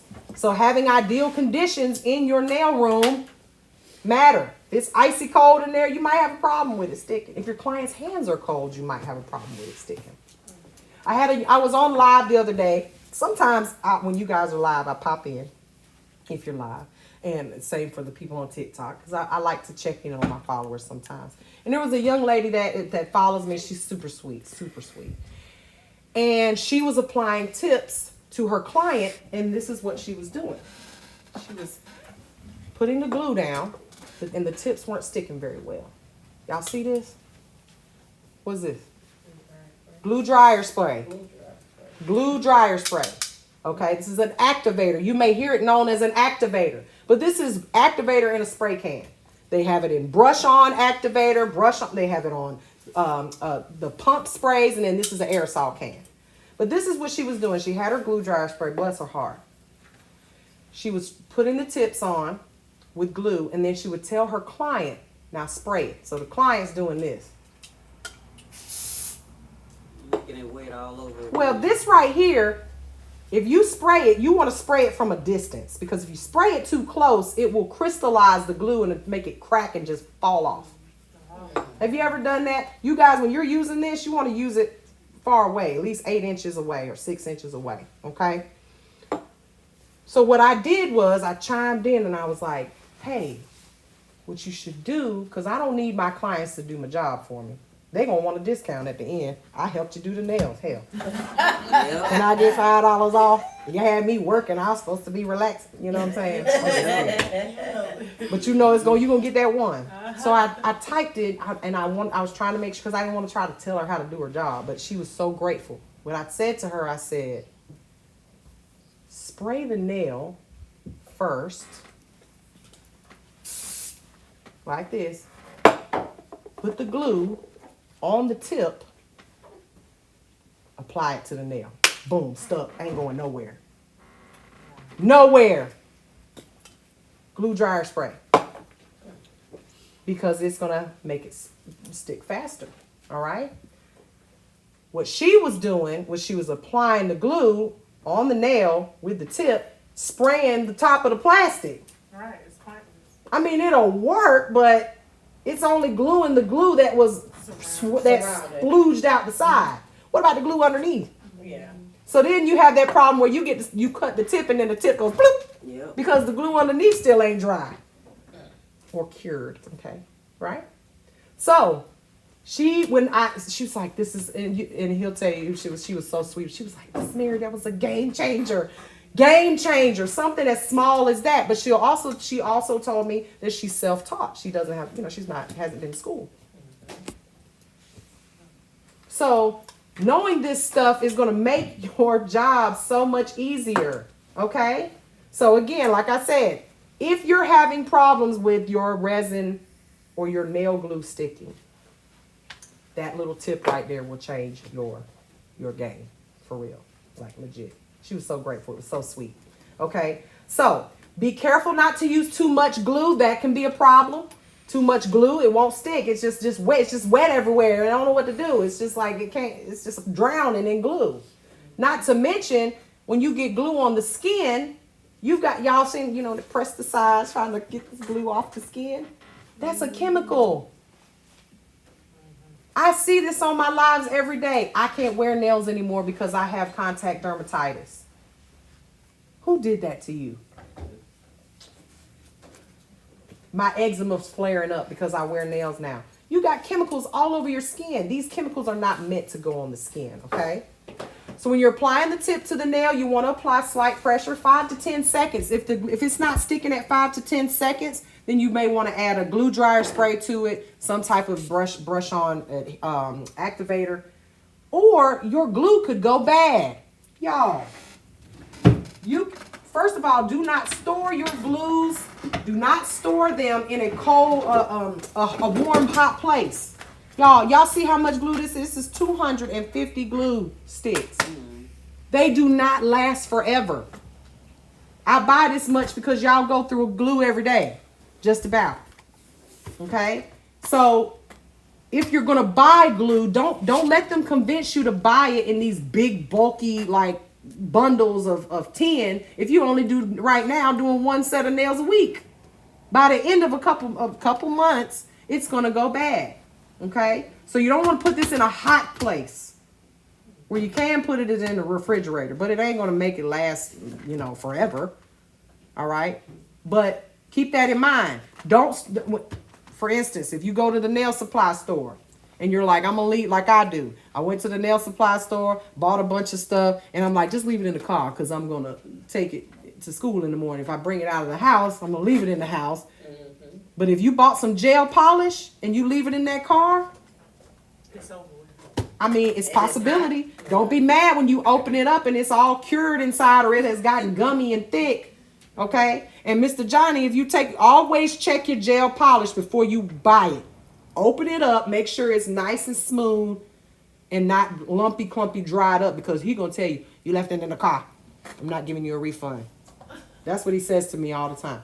I'd be like, Johnny, this one right here bad. No. You left it in the car, Mary. You left it in the car. I know you did. No refund. I'm like, okay, I got your ass. I check every time I buy one, I check it. Man. To make sure it's good. I'm gonna open it. Let me open the box. If it's in one of those just like this, if it's in here like this, I'm gonna open it. I don't care if it's sealed up. We're gonna open it and check both. Check it. Make sure that it's not dried up. Okay, we can buy this one. Because they get traveled to where they are. Right. Check They them coulda both. left it in the car. Check everything. Maybe he left it in the car. Right. Oh, wait, Mary said, I got something for you. I said, okay. No problem. No problem. From now on, we open. From now on, I'm opening everything I buy. Glues and everything. When you get your resin, check it. When you open it, make sure it's not gummy and stuck down in there. Because you can't tell when you buy it. Okay? Y'all got that? All right. So, nothing should be touching the skin, not even glue. So that's why it's very important that your tips fit. So that you're not putting too much glue on the nail. All right. So once they are applied, you want to cut them to the correct size according to the client's length. How do we cut tips? The nail clippers. You can use a nail clipper, but what I don't want you guys to do is just cut it in one side or one at one time. One of the students did that this week on day class, and the side broke. Do you remember when she had a client? Brandy had her client over there. She was like, Miss Miriam, the tip broke, and it chipped down too low on one side, and it was because she used nail clippers and she did it all in one hunk. And remember, it's curved like this, so if you just clip it all in one hunk, you're probably going to split that nail on the corner, the middle, the side, something. It's not going to go straight. So you can use actual nail scissors or scissors, small ones. Nail scissors. Yes, my favorite scissors, and I sell these because I love them so much, are these gold handled ones. I bought quite a few of them this weekend to bring to you guys so y'all don't get to the nail supply like I do. Straight across. Need some of them. And you're gonna trim it, and I love these because first of all they pretty. I want a pair. Right. Got a little bit of it. Yeah, they got a little bit of a curve, but that's because the curve, it brings it together, so they cut straight.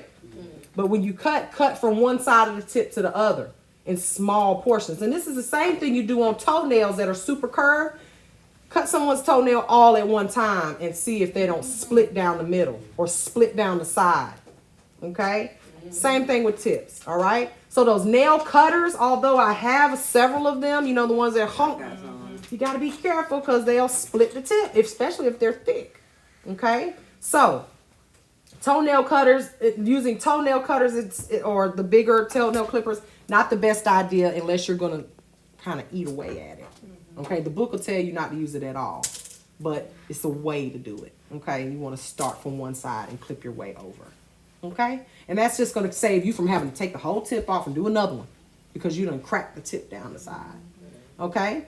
Now, after the nail tips are cut to the desired shape and length, okay, you're going to need to reduce that contact area, meaning the well where the nail meets the tip, okay, with a medium grit adhesive. What would you say a medium grit is? What number would that be? 180.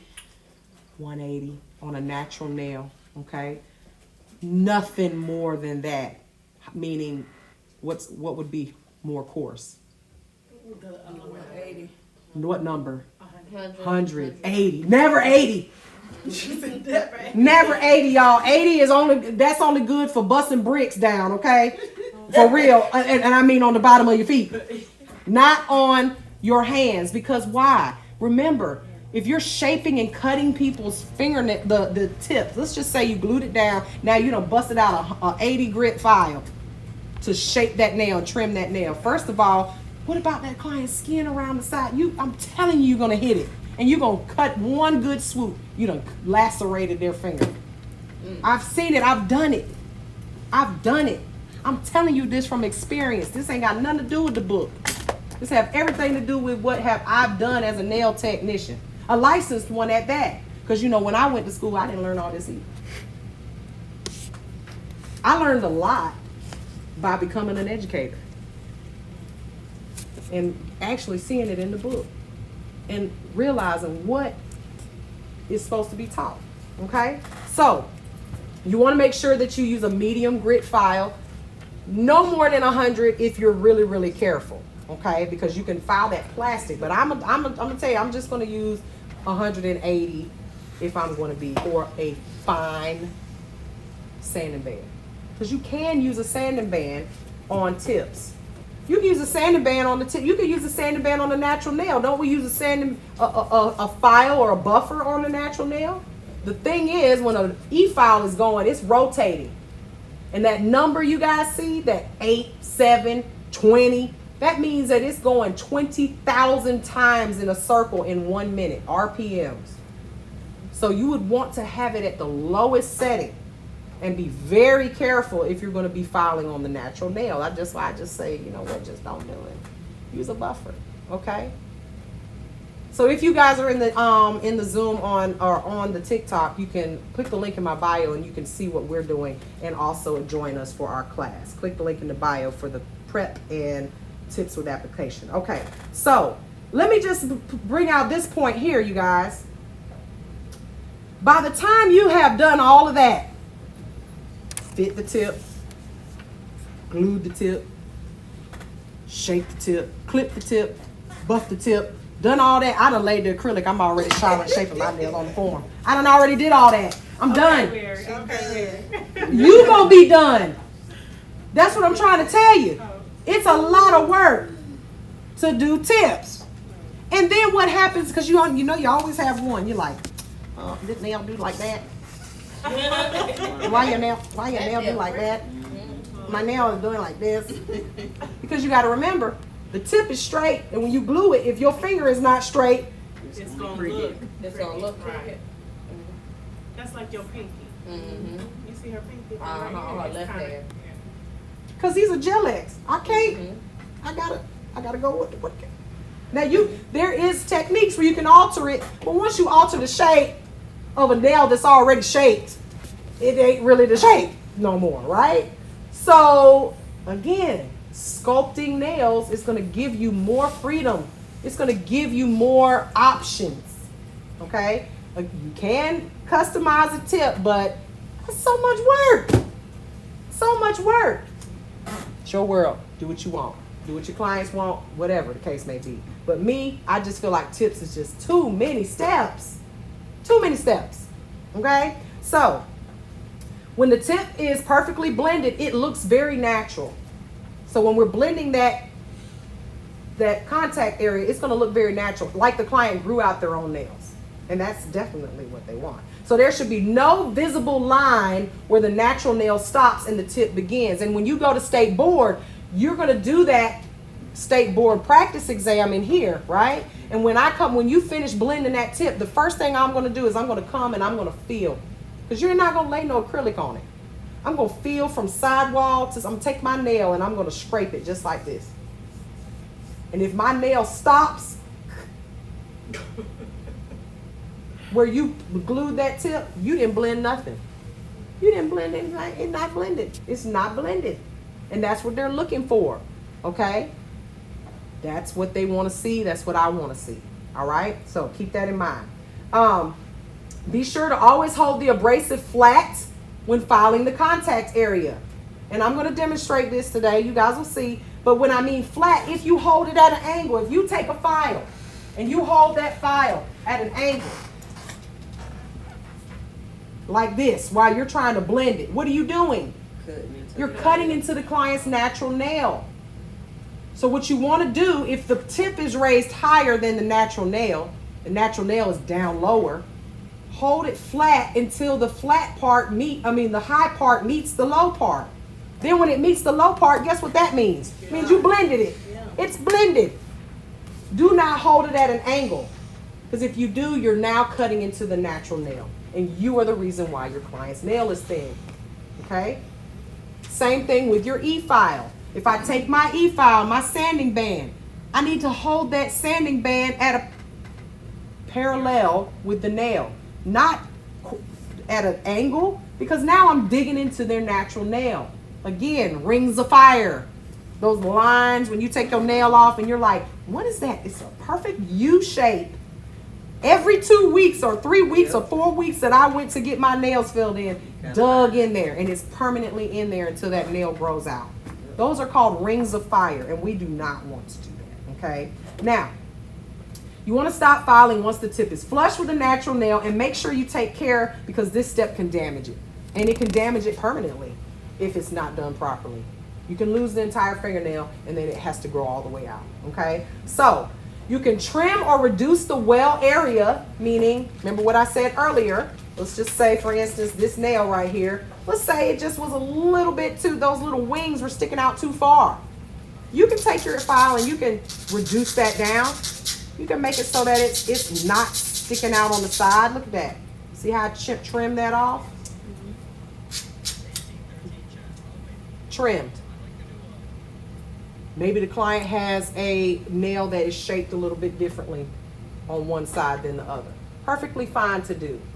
Again, I'm throwing out my forms and I'm doing that. I'm not messing with none of that. That's too much work. Okay.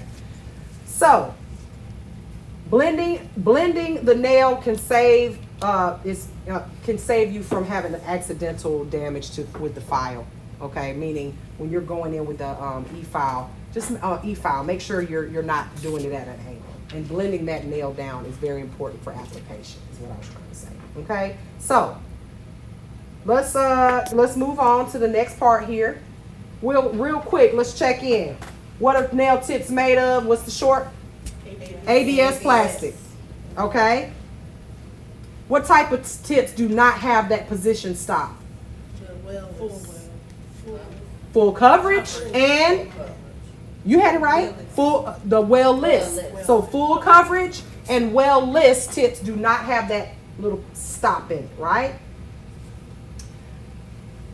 Let's go to the next part here. All right. So the next section of this is talking about nail form. So we're not going to move into that today. We're going to go ahead and get into our demonstration.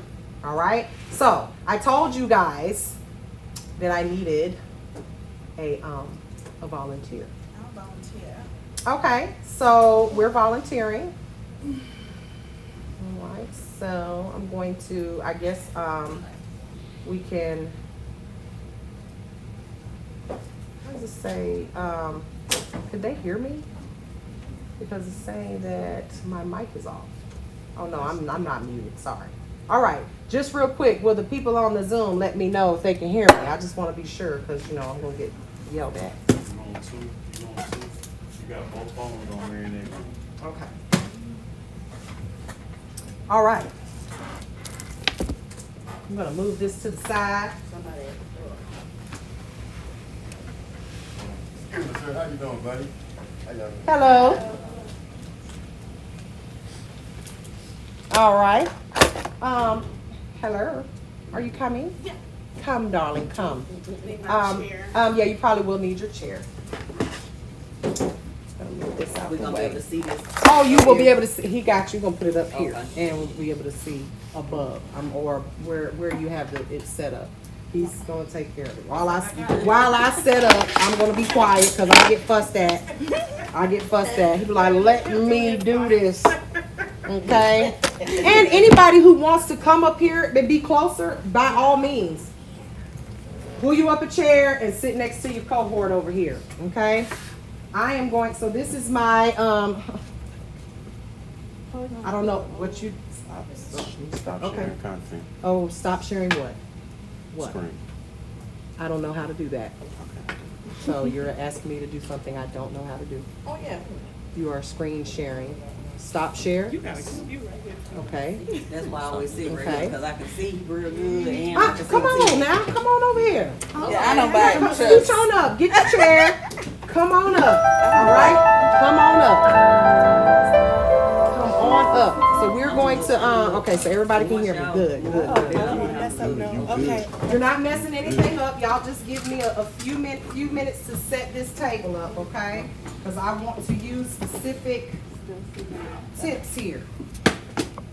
And got glue, and you guys will still be able to see up there. It's going to be a very nice view up there as soon as he puts that on. Okay. Got us some glue. And I'm going to grab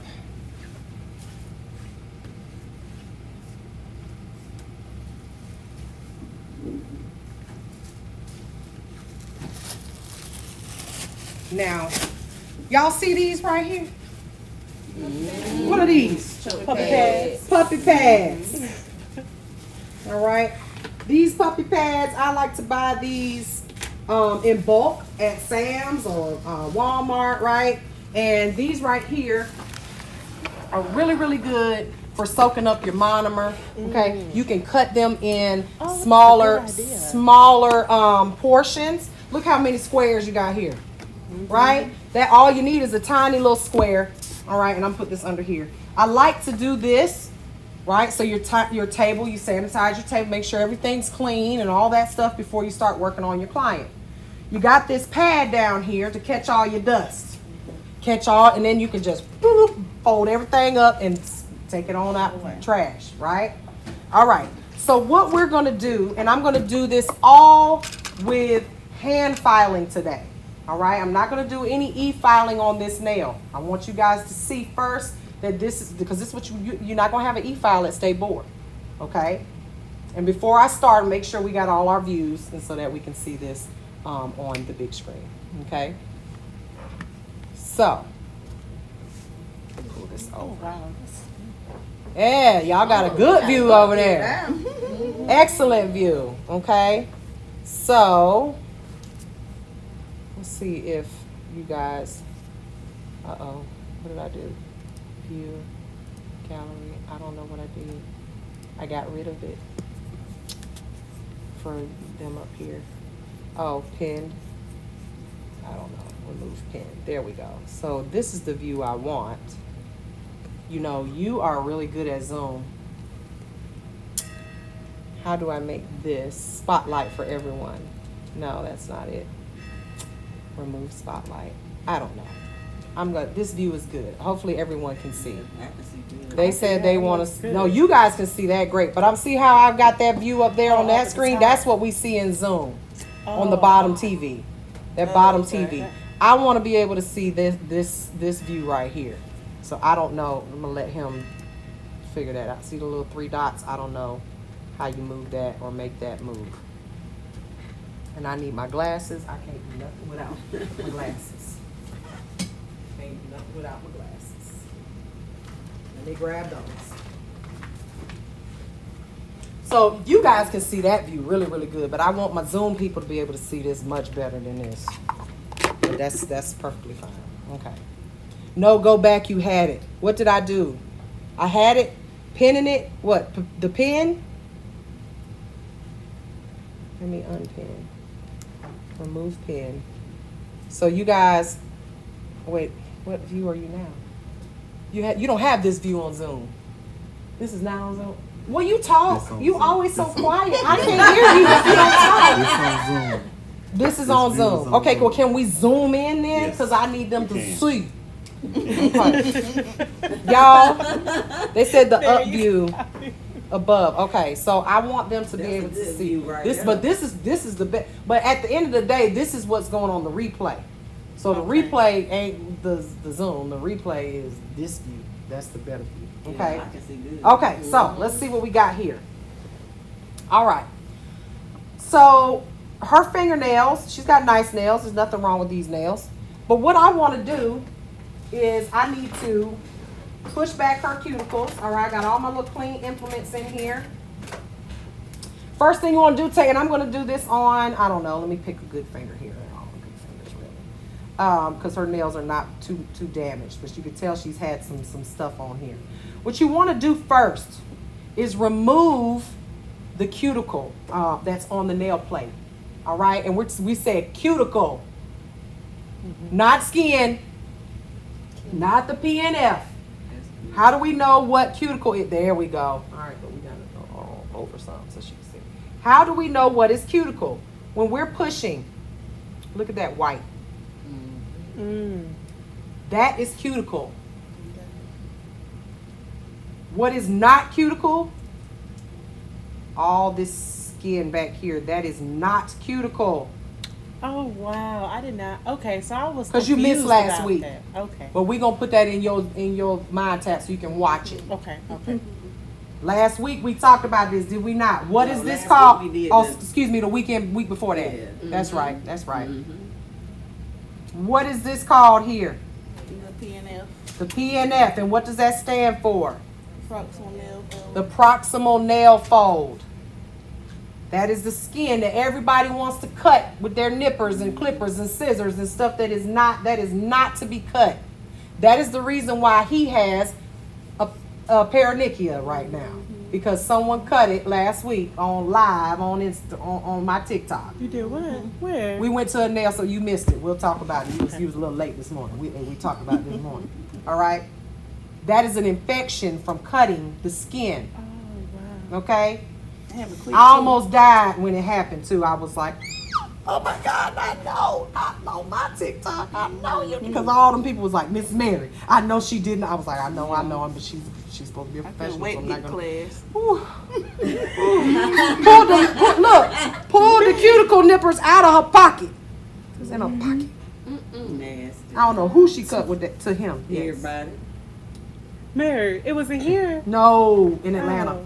Oh. It was in Atlanta at a nail supply. So we're gonna push the cuticles back. Mary, but I had a heart attack. Okay. Yes, I did. I had I almost fell out.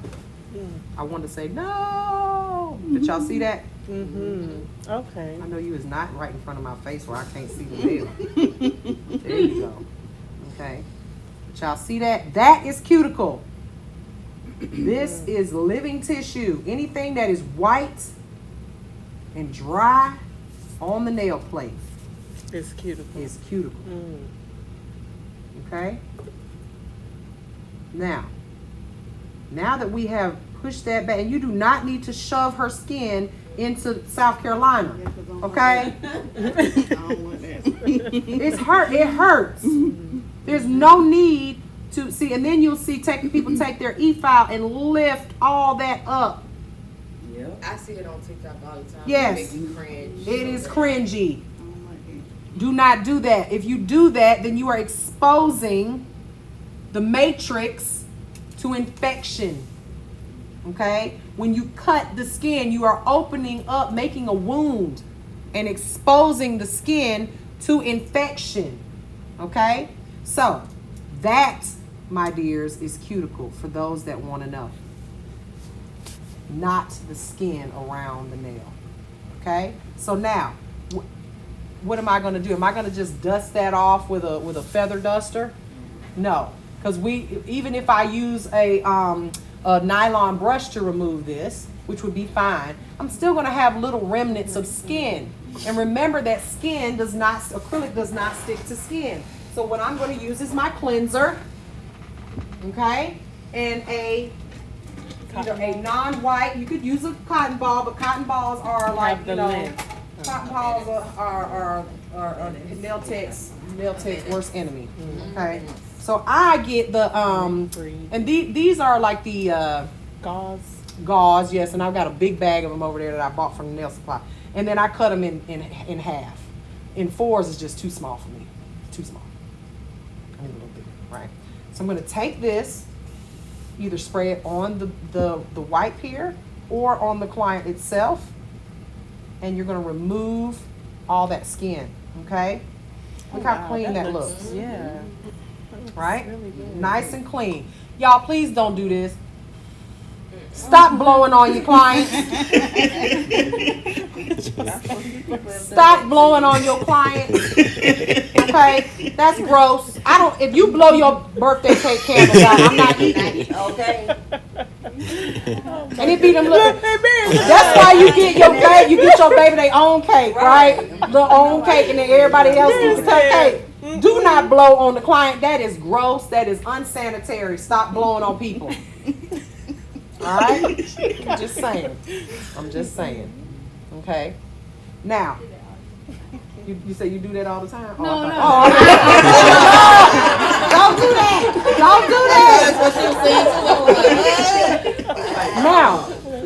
Now, I do not need, I need a clean buffer. Will you please get me a clean one? Now, we use those little orange ones in here, because they, just be honest with you, they're more, we're not doing any real hands here all day long. And at the end of the day, they're a little bit cheaper, but I like a bigger buffer. But remember that buffers are not to be reused on another client. You need to throw them away after each use. Now, let me show y'all something. This right here is sharp. Right. If I rub this up against your cuticle, you feel it already on sensitive skin cells. You should have seen her yesterday. We was doing paraffin. She was like, oh my God, so hot. Yes, Like, Lord, it's on the lowest setting. I don't know what else to do. All right? So, what you're going to do is what we call seasoning the file. Don't be scared about this right here. Take that edge off. Take your file and remove that. I want to show y'all. Look at that. See the purple? That gives a little cushion for the skin. Cushion for the pushing, right? Feel this and feel that. Very. See? Oh yeah, huge Yes. difference. Feel it? Oh, yeah. You see that? Big difference. All right? Now, do it on both of those sides. Remove it. Make it nice and soft. Because I like to use all sides of my buffer. I want to use every bit of it. Okay? So now you've removed that off of you do not need to take this is a 100 grit file on one side, 80 on the other. This is not necessary to buff this nail and remove the shine off of it. This right here, this is a medium, this is a coarse buffer, but a coarse buffer is not the same as a coarse file. Okay? Not the same. All right, so we're going to find that there's 3 sides to it. I like to use the softer side, and I'm just going to buff the shine away from her nail. How does that feel? Ain't going to hurt at It all. feels very professional. Oh, really? Very professional, okay? So now, and what I do want to make sure I do is just get that little ledge off. Now, what if she had extra long free edges here? You would clip them down. We need to clip them. Okay? Because first of all, if you look at my little nails under here, now these are gel X, but they've already started to separate away from the tip. I'm about to take these off. But when it starts to separate, that's when your nail starts to, first of all, you want to pick at it. I know me, I want to pick at it so bad. I want to like clip it, push it all underneath it. Yeah, and then you get stuff in there. It's just gross. It's just gross. Okay? So go ahead and clip it, and your tips may not fit. Think about that well. If you got a tip with a well on it and they got extra long nail, how are you going to make that fit? If they've got first of all, I ask my clients to quit. They're like, no, please don't cut it. I like to see my nails grow out from underneath. I'm like, so do you want me to do your nails, or would you prefer an enhancement or an extension? Because if you want your nails to grow, we can do that. But if you're going to get an extension in my chair, we're clipping those little ugly, nasty nails out from underneath there. Think about, I wear makeup every day. And I'm a professional, so, and I was a professional makeup artist too. Y'all know that, right? I worked at the MAC counter for years. Okay. I use brushes to apply my makeup because I don't want it all underneath my fingernails. And it gets all in your hands, and then you're wearing white, you touch some, you got makeup on your collar, it's just a mess, right? So I use brushes, and I have several of them. They really are taking over the bathroom at this very moment, okay? But I don't like that getting stuck up underneath my nails there. So another reason why you want to clip those nails down. Okay, so now that we have buffed it, we just wanted to remove the shine. You can see that it's been etched. It's not necessary for you to take that drill, that E-file. Right. You know what will someone please allow me to use their primer and their dehydrator that you have? Because I have misplaced mine. So we're going to remove that dust as well. Okay? So you could have done this all in one shot. You didn't have to do in between, but I just wanted to show you guys the nail cleanser to remove all that, the skin off the nail. Now you want to look really closely and make sure that you got everything. If you still have some, it's a little bit of cuticle there on her nail plate. If she had really stuck down cuticles, let's say her PNFs were stuck down, and you'll see that, especially with nail biters. It was stuck down to the nail here. If it's stuck down, you may have to do a manicure, a wet one, or use some cuticle remover. What do you mean stuck down? Like this? Stuck down? No, baby. We talking about done grew all the way up to here. Yeah. Like, and it's waving at you after you. Yeah, right?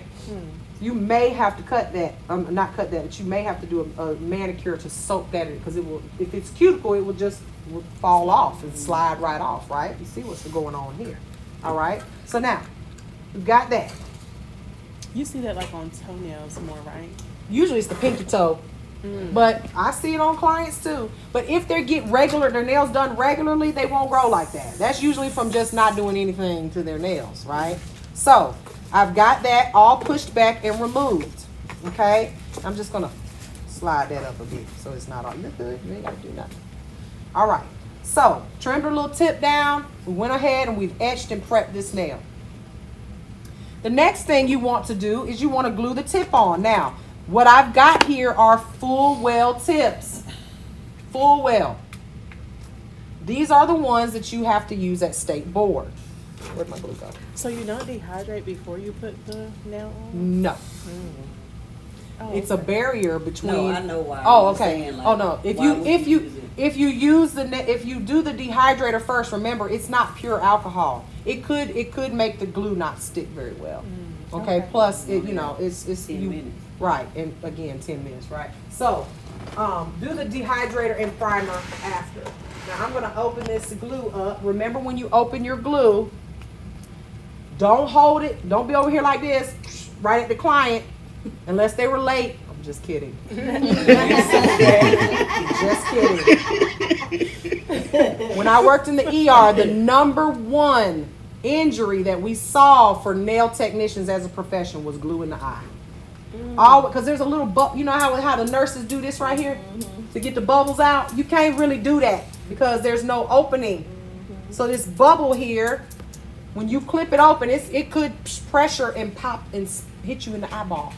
Okay, and glue in the eye. You know how we get it out in the ER? Acetone. Oh my God. That burn. Oh, it burns, but they numb the eye, right? Oh wow. Yeah. Yeah, hurts. It's terrible. If you're lucky, it doesn't hit you in the cornea. Hit you in the cornea, it's a bad day. Okay. All right. So always point away. Clip it at an angle if you can. Okay, y'all all scared now, like woo. All right. I like to have when I'm doing. I'll have the little glue tips, glue just kind of laying in the inside the bottle here. I'm inside my tray here, so it doesn't fall over. Okay. Now, we want to fit this tip from sidewall to sidewall. Now, let me give you an example of one that's too small. Okay.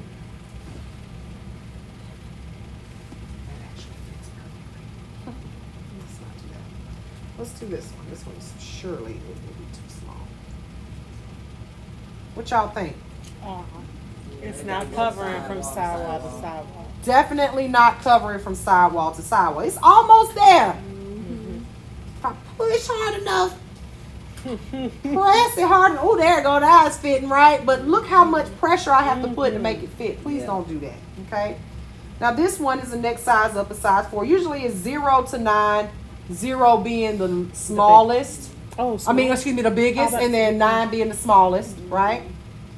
So we're gonna put this one on here, and look, see that contact area? She's still got a little bit of a, it doesn't, if I shove this all the way down, we're gonna be getting down into the curve. We don't want that. So you don't have to fit it 100% to that position stop, okay? You don't, especially with the well-list ones, right? So if I look at this, it's from sidewall to sidewall, fits just perfect. So what I'm gonna do is and this is my tip to you guys, I do things a certain way just so I can, it's called insurance. Why would I mess around with this and say, oh, well, it's probably gonna stick right away. So we'll just, I've got the glue dryer spray sitting right there. I'm not gonna, we don't need it. Just use it. Take your glue dryer spray. This is what I was saying about the glue dryer spray. Do not spray it like this. Y'all, come on, let's read the directions on the can sometimes, okay? People wonder why stuff don't work and then they ain't never read the directions, all right? So, about 8 inches, we're gonna move our glue out the way because this will instantly dry your glue, okay? 8 inches away, a little spray. It smells like roach spray. And y'all know what roach spray smell like. Everybody got that one auntie. Everybody got that one auntie who got... I know I ain't lying. I don't got one. You scared to go over there? Like, don't eat at her house. They spend the night, got to shake your clothes out. Don't before bring you no leave. bags in my house. So you know what it smells like? No Roach bags in spray. my house. Roach, Leave as my that granny used to person say. in the car. No roaches. She got don't go over to Crystal house. She got roaches. All right. So we're going to put a little drop in there, one drop, and then I ain't got no auntie. I'm about to say. Thank God. All right. Rub it back and forth so that it's on from sidewall to sidewall. Don't fill up the well with glue. What's gonna happen when you press it? It's gonna come out on the side. All over the place. And be plus, all remember, over this your is hand. gonna be a instant contact. When you roll, you're gonna roll this on. Don't just plap it on like that because you want to reduce the chance of having bubbles. Okay. So we're going to start here, press and roll backwards. Y'all see? No bubbles. Perfect. No bubbles. We do not want bubbles. Okay? Now, you're not always going to be able to prevent glue getting on the skin. You're not going to be able to prevent it every time. Just try not to flood the whole nail with glue. Okay? Try your best. 5 to 10 seconds. Guarantee you that thing on there. It's on there. All right? Now, before it dries real good, you push the skin back if you got any of the skin touching. Okay? Now, if you look at this, her nail starts right there. So that is not an air bubble right there. That's literally just where there's no contact right there. Because I don't want to shove this all the way back. All right? So now, I'm going to close this up. We've got our glue here. I told you guys my favorite thing to do is to take a penny. Glue this to the penny so that when we put our top on it, if it tips over, we're not wasting a glue. Be careful because you don't want the glue to glue itself to the top. So just set it in something where it won't fall over. Now, I'm not going to use any clippers or anything like that because remember, if we clip this, it could break it. All right, so I'm going to make this at state board. You want to make this nail. This is what I do, y'all. I'm going to hold it. And I do this when I am using tips in general. I'm going to look at this nail because how are you going to make it straight the same length every time? Anybody know? Measuring? Good. If you got a good eyeball, you know what I'm saying. You might could measure it. Eyeball it, right? So I always, these 3 fingers right here, these are the ones that everybody sees. Like, and they're mostly close enough to the same length that you would, want them to all be the same length. I always make, because this is an illusion, this long finger right here, I always make this one a little longer. Then I make these a little bit shorter. Then the client's going to say, that's too long. I know, calm down. Yeah. Calm down, right? So I like to, if a client wants it, I'm going to press this up against my finger, not the client's finger, to gauge the length. Hold it down so you can see it. Now, at state board, please don't try to impress them people and make an extendo nail. Just do a short square nail, okay? Square. And why do I say square? Right. So what she said was, if I try to make it stiletto, what if I file it too much on one side, on the other side? With square, if you don't get it shaped right, then you can turn it into a round nail, or you can turn it into so you got other options, right? But if you say, you know what, I'm gonna bust out a round nail, and then it don't turn out round, and now you got to make it oval or whatever, it's just too much work. Square is the easiest. You can see the lines straight, okay? So go ahead and clip the nail, and I'm gonna start on one side and work my way over. If I were to cut it all at one piece, I probably end up with a white line down the middle. Because remember, it's plastic. Okay? So now I'm going to take my file, and my favorite file to use, y'all know I love Tammy Taylor, right? And this is a brand new file. No, it's not. These Tammy Taylor files. Oh, now Disposable. that's nice. Now you're talking about, 50 cents a piece. But when you're charging, $200 for some nails, can you please invest in a nice, decent file? And I'm going to tell you why I like this versus this. This, the give is it's not going to just bend on you and stay bent. This one, if I bend it, it's staying bent. Files that aren't straight make nails that aren't straight. This one right here, if I bend it, it's going to go right back straight. Okay? So, you get you a Tammy Taylor file. Tammy Taylor files, and she makes them in different grits. This one right here is a buffing file, and it's like a buffer on a stick. Oh, wow. That's nice. And you should throw away files after every use. These are sanitizable, right? So I can take this right here, and I can take some put it in barbicide, or I can spray it down and wipe it down real quick. Put it in, put it in acetone or whatever, not acetone, excuse me, alcohol, whatever you want to do to sanitize that before you use it on another client. Okay? And whenever you buy these, you buy a 50 pack, she sends you 2 of these so that you have one rotation, always have them in rotation. These are peel and stick, love them. Okay? The way I put them on is I just take my finger right here, and I'm going to line it up with it. Just like that. And run my hand down so it's nice and even. Okay? I would also, yes, I would. I just do it a couple times. You don't need to take it down to no white meat or nothing like that. Take it down a couple times, a few swipes down, just so it won't be sharp. Okay?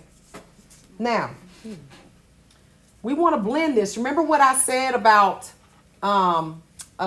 taking my finger and look, see, stops. It's stopping. That, a lot of nail techs would just go over this with the E-file, go round one good time to remove the shine. I need this. I want my nail to have strength. I want it to be made of acrylic, not plastic tip. Okay? So what I'm going to do, go ahead and shape it. I'm going to shape the tip, and then sidewall. Okay? Remember, our sidewalls need to be lined up right with that tip. If it's hanging over, if it was a little too big, you need to get that straight. Use your file like a pizza cutter. If you hold it at an angle, the nail's gonna be at an angle, right? Right. So you want to make sure that you're holding everything straight. Now, at the end of the day, when I'm done with this, I'm gonna turn this client's hand over like this and file it with the top of my file, because when we file like this, we're human. It's not going to be perfect. We're going to get a seesaw type of thing. You might end up with some sides that aren't completely straight. But if this is held this way, it's flat and straight, right? And your client, this is how they look at their nails. Do they do like this? They do like this. Right? I look at my nails to see if they're straight by holding my hand straight out in front of me. Like this. Okay? You do this too, but when you do like this, you've bent those fingers, and if your finger crooked, guess what? Nail crooked, right? You want your hand straight. So when I do this, I'm going to mimic that look that they're doing by holding it straight. Now, how are we going to make sure that this nail is the same as this nail? with our eyeball. Put them together. Right. Yeah, you So, what are we putting together? Are we putting together the cuticles together? We matching the cuticles, or are we matching the tip of the nail? I matched up cuticles. And that's not right. Oh. You know why?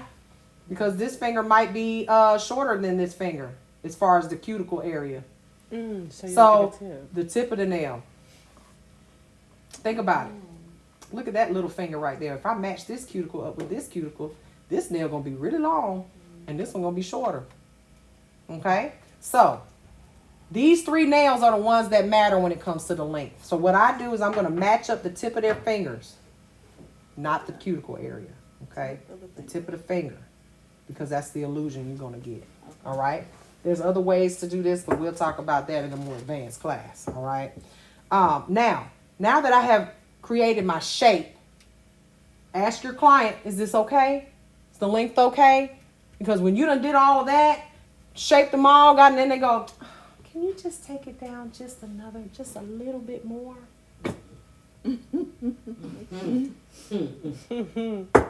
Really? Okay. Now you gotta do it all over again. Okay? So do one nail. Do the longest. This is why I always do the middle nail first. Okay. Because it's the longest finger. Don't let them do the thumb, because the thumb is short and fat, right? And you say, oh, do you like this length? They're going to say, yeah. And then you'd match that up with the rest of them, and the rest of them too long to match the thumb. You can't really match I don't match the thumb and the pinky at all. I eyeball them because they're different. They're smaller. Remember, think about it. Somebody who's short and fat, they want to look taller and skinnier, don't they? Mm-hmm. So you're going to make this thumb. It's going to be longer than the rest of these, technically. This pinky is skinny and thin. So if you want to make it look like the rest of the nails, you're going to have to blunt it off a little bit, or it's going to be way too long. Okay? So these 3 are the most important. Make sure they match up. The middle finger is the longest one, so then they'll be looking at that one and saying, ooh, this is too long. Match up those 3 with the rest of them. Okay? Make sense? Now, I'm going to take my file. I'm going to pull back the skin, and there's different ways you can hold the nail. You can hold the nail like this, so that you can protect the client's skin here. You can hold it like this. But you want to push that skin back away from the nail, the sidewalls. Otherwise, you're going to, this is what I call the muffin top right here, right? So when I say muffin top, it's that meat that comes around your nail like that. Some clients have it sticking up way high. And you don't want to foul that. You want to protect that. You want to protect that. He gonna make me go off on him. You better get your friend. He want to cut the grass for $10. He home. It ain't more than no But he about to grass get out on. there. Exactly. We just cut it last weekend. Anyway, you disturbed my life. So the way that I hold it will depend on whether I got nails on or not. If I got on these extra long nails, You don't want to mess I don't want to mess my nails up, right? So, as far as how you hold it will depend on you. I also, because I have carpal tunnel in both hands, and I'm afraid to get them fixed because then I'm afraid I won't be able to do nails. Some Be people down have. for a little while. You be down for a while, yeah, but I'm just, I'm just scared that something will But go wrong and I'll be no. messed up. Anyway, holding it like this, the overhand method keeps you from having so much stress on your carpals. Okay, holding it like this, you are squeezing. You're literally trying to hold something that's teeny tiny and put 20 pounds of pressure on it to keep. Because the client, this is why when you're like, please relax your hands, please. When I tell you, I would just go like this, girl. I'm in pain. I'm hurting because you just. And the reason they're doing that is because they want to see what you're doing. Yeah. Instead of just relaxing. Instead of relaxing, they want to watch. That's why I'm like, that's why the TV's right there so you can watch it. Because I'm doing this, you do that. Let me do this. The doctor don't want you to watch him while even when you having a baby, they cover it up, don't they? They don't want you to see all that. Let me do this. And that's why I put it up higher like this, because she can't see nothing. Can you see what I'm doing? That's why I keep looking over there. She can't see what I'm doing because her hands drape down. But they'll still try to, right? So, all of this is from experience, okay? How I got my table set up, you can do what you want to do, but I guarantee you, when you start feeling the pressure on your wrists and all that stuff. All right, so I usually will hold it like this when I got nails on, and I'm going to hold my file flat, not at an angle. If you hold it at an angle, you're going to cut down into the client's fingernail here, natural nail. So hold it flat until it meets the natural nail. I am not worrying about the sides yet until it meets the natural nail. Keep filing it, and I'm protecting her skin here by using my fingernail. I will cut me before I cut them. Okay? Hold the skin back and file that flat. Okay? Good grip too. Oh yeah, I can feel your pulse usually in the nail. Just grip it, hold it, because I don't want to hurt you. Okay? Notice that where I'm filing, I'm not filing this tip. I'm trying to file this part first.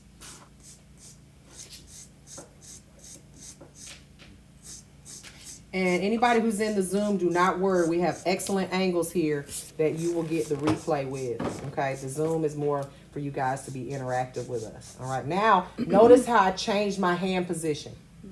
I've taken my file because I want to work on the sides. So I'm taking my hand position, I'm changing it, pulling that skin back, and I'm filing just the side area. Okay? Now, I have a little dust or something on one of my you get out of there one of those nylon brushes. The little brush. I think that's it right there. Yep. No, next one up. Yep. Where were the brushes at? Those nylon brushes. It was those colorful ones. Pink, green, blue. Keep going. This is why I need this stuff labeled on the outside, because I can't see nothing. Just give us a second. In the back, there's a tray full of them. Tray full of them. Hold on, y'all. We'll be right back. See, we started labeling this stuff, but it's not labeled where I can see it. Little blue brushes on the back, in next to the sink. You see them? Next to the sink. Blue, purple, green, whatever, pink. Brushes. Yep, that's it. That's it. Please, just that one. Yep. Poor thing. He don't know what a nylon brush is. Bless his heart. He don't know what they are. This is it. All right. So you want to use a nylon brush so that you don't want to use the duster brushes, like face brushes. Remember, those are human hairs, right? Mm-hmm. Or not human hairs, animal hairs. You can't sanitize them like you can a nylon brush. So we're just dusting away the dust here so I can see what's going on. All right. So now, keep going. I want to be able to run my finger here without it stopping. I've not messed with any of her natural nail here. You need to be gentle with this if you're hand filing, okay?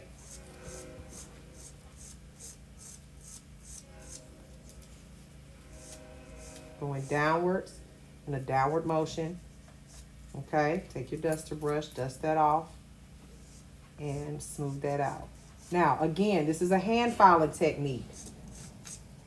If I were using an e-file, it would be a little bit easier and faster. Y'all see now how I'm getting almost to that natural nail here? Mm-hmm. Can almost see it. We want this to look like she grew this nail out. Now, I like to take my hand and protect the client's cuticle area when I'm back there because I don't want to cut it. And that's going to prevent me from etching too much of the natural nail. I don't want to etch that natural nail too much, okay? How long do we have it on the state board? You have 20 minutes to do one nail and there ain't no acrylic involved. Just putting the tip on. But remember, this is not a human hand that you're doing at state board. So get in there. Get in there. Get in there, okay? Do they not care about the nail? They do care about this part right here. If you etched it to death, that's why you want to take a brand new hand to state board. Okay. Brand new. Because if you take one that you've been using at school all for, 6 months to state board, it's going to be toe up a little bit, ain't it? So you want to make sure you have a brand new hand. All right, so I am etching. I'm almost down. You want to take it down to the glue, y'all. That's what you got to do. You got to take it down to the glue. Okay? Now, you'll notice here, see that little white spot? Mm-hmm.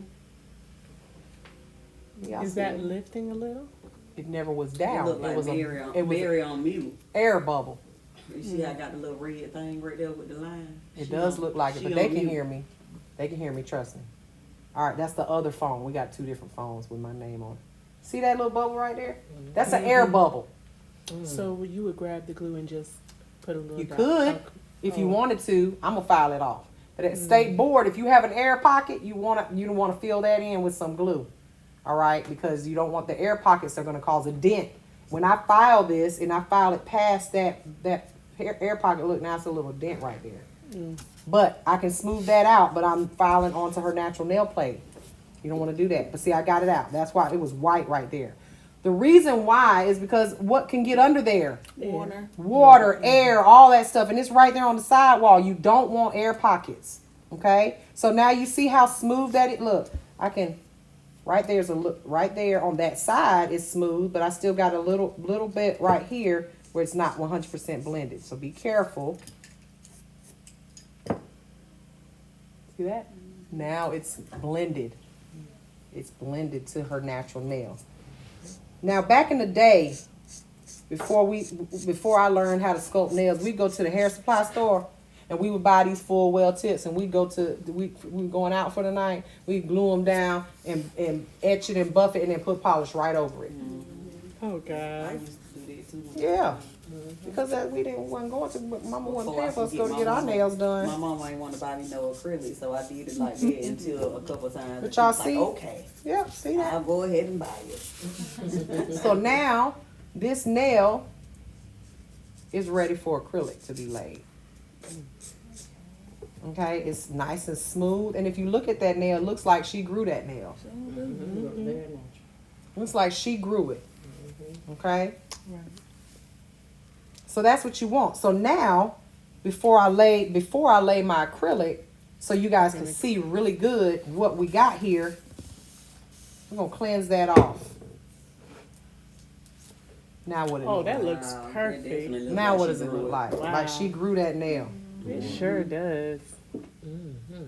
See that? See, that's that Y'all when she's talking see? about that Yes. good prep right there. Good prep. Yes. That nail ain't coming off. They said that good prep can be a blessing and a curse. Yes. Nelly. Okay. Yes. You ain't getting that off. All right.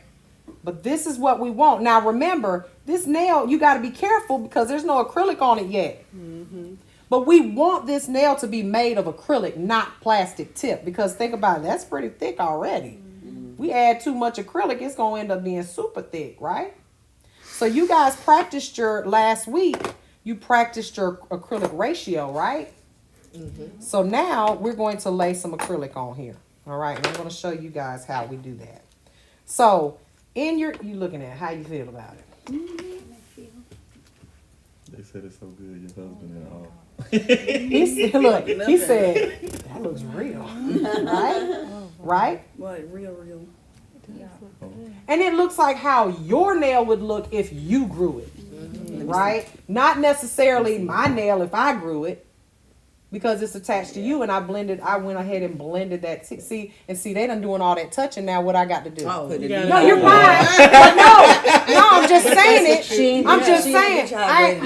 But you got to remember, if you, and that's what the client's gonna do. Soon as they be like, yeah, girl, I like it. That's why I didn't Oh touch it. man, now I got I know to. No, y'all you're love good. But see what I'm saying? That's what you got to do. If the client touches it, now you got to go back. You got to spray it down again, right? So here we have our dehydrator and our primer. Yours is in your locker. You weren't here, so I gave it to you, I think, And you got and everything else. the top gel. So we got and our. the other one for, remember you see when we did the gel? Yeah, I did the That was Oh, enough this to- is my brand, you guys. Okay. Mary Front Negron one, the Nails top coat acrylic for that. system. So we have the pH Dry, which is just the brand name. pH Dry, dehydrator, and bonder. And I put that on there, bonder, because people will say that you need a gel bonder. It's a dehydrator.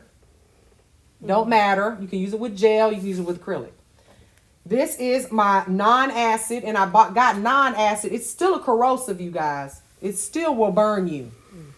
But it's just not as corrosive. Very good, as acidic. There you go. All right. So you ain't gotta move. You ain't gotta move. I usually just take my little trash and move it to the side, right? So I got this clean spot over here. So we got our dehydrator. And when you apply dehydrator, you do not need to apply this to the tip. Ain't nothing deep to dehydrate up here. This is plastic. All right. I love that they're recording, and I'm going to give them the best recording. All of this is you guys are going to get. You don't have to waste your space. I'm putting me a little documentary of mine. Oh, you I making am a too. documentary? Me too. Okay. Mm-hmm. Y'all gonna get this exact recording here. So, one time, We're making our own love story. 2 times. Okay? If you get this on the skin, it's not gonna burn like this will. Okay? I don't care how non-acid it is. You will burn yourself if you get this on the skin. Now I need someone give me their acrylic powder, please. Anyone, because I can't reach mine. I can't reach it. We're gonna get this together, y'all. We're gonna get it together. Okay. And I need A brush. I got a dampen dish here. And mama. Okay. So we got our acrylic powder here. This is a nice pretty pink color. Okay. That is my brand. This is a Mary Negron Nails acrylic. And then, will you hand me that monomer right there, Marlon? It is that model right there. Also, liquid monomer. Now, my monomer you can use with or without primer. Oh. With or without. But I'm old school and I need primer. I need it. I want it. I need it. Okay? And then I'm also going to grab my acrylic brush here.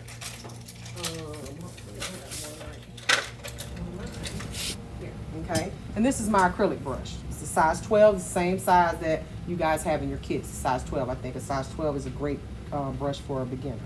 Okay, so before I apply any of this stuff, because remember, you want to be ready. You want everything to be ready, so that when you get ready to use it, you don't have to redo all your dehydrator and primer all over again. So when I pour this, I'm going to pour this. This is how I pour. So that you don't get it all over your bottle. Everywhere, yes. Take your brush, What if you want? and it'll just slide straight right down the brush. That Not is wasting that's a game changer. That's a right game there. changer. Look, Y'all pour won't straight believe how down. much Marlboro spilled Period. everywhere. Now it ain't all over my bottle. Okay. Wow. Yeah. Yeah, she did. She got all over her laptop. Can you hand me a paper towel, baby, right there, on by the sink? Just give me one of them. That's a cool. Okay. So that will help you. See how we're going to school to do. All right. So I'm just gonna put this here so I don't get no black stuff in my acrylic nail. All right. So we put on our dehydrator. Remember, 10 minutes, and it's not gonna hurt for you to do it 3-4 times. Okay. Dehydrate. Always close your bottles when you're done with it. Trust me. Spill it all over the place. This will burn a hole into everything. If you leave it on for too. And we got our primer. Now, when you apply primer, this is way too wet. You do not want this to go everywhere. So what I'm going to do is I'm going to dab this off on my paper towel, like so. That makes sense now. I used to wonder why they being so skimpy on the primer. It will burn Okay, your that makes skin. More primer does not make it stick better. Go in, dab it off on the paper towel, and then don't get by the cuticle. Just kind of put it on. It will spread where you need it. If you go all over here, it's gonna get everywhere. Okay, I do not need it on the plastic. Yes, they put a little dab and go to the next one, dab. Yeah. They don't even keep. They don't even. You need to know where it's going. Crying out loud. All right. So now you guys practiced your ratio last week. Okay. If you didn't, we got a chance to do that. So I just poured in here what I need because remember this is liquid gold. You don't, and you're not going to reuse it on the next person. That's gross. All right. So we're going to go in. My brush is always clean and ready for me to use because I make sure of that before I put it up. I don't want to have to get ready to use this and I go, oh my God, I got acrylic stuck in here. Now I got to soak it for 10 minutes. Make sure your acrylic brush is clean and ready for use every time for the next client, okay? So let me pull this back some so that you can see really, really good, okay? Remember our 3 balls? So what I'm gonna do, I'm gonna go in, push against the side, pat, pat, pat, let it polymerize a little bit, lay it on the nail, press, release, clean your brush. See how it's starting to smooth? Now I can press it without it sticking to my brush. Press it out. Remember when we do sculpted nails, we have that form. Press it out so it's nice and even. Bring your sides in and then smooth it out. Okay? Wet your brush. Still got time to work with it. Make sure it's nice and smooth. Smooth application makes, remember, lay your acrylic like you don't have a file. See that? Same thing y'all did on y'all's paper last week. Side, side, tip. You can do like this. Remember what I told y'all not to do? Push, Yes. push, put. That you can't do that. That's why you were practicing it that way. All right? So now we're going to lay our next bead. We're going to go in, push away, press, press, press. Look at it. Wet sugar. Let it come together. Go right behind that next bead. Press, pull down. Look at that. Smooth. Control the side.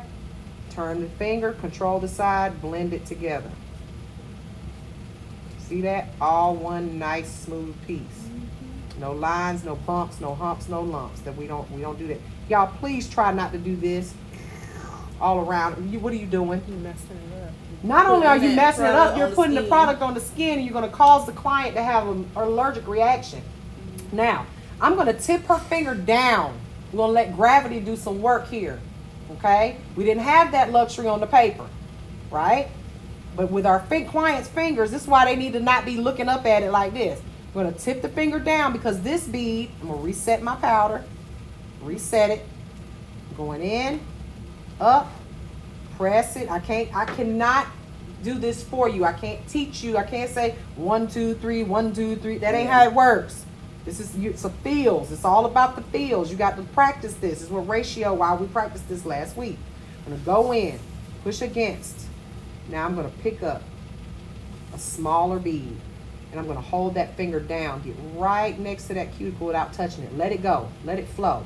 Now I'm cleaning my brush, going back in, and see how it's running down. Look, it fell into the cuticle area all by itself. Now guide it. Guide it. Boom. Got it. If you get it on the skin, don't rub it on the skin. Get it on the nail. Get the acrylic on that's on the nail. Okay. Don't try your best not to rub it on the skin, and you definitely don't want all that monomer everywhere. Y'all see that? Wow, that's like perfect.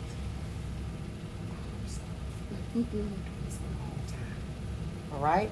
Now that 4th bead, that apex. You don't need a huge one.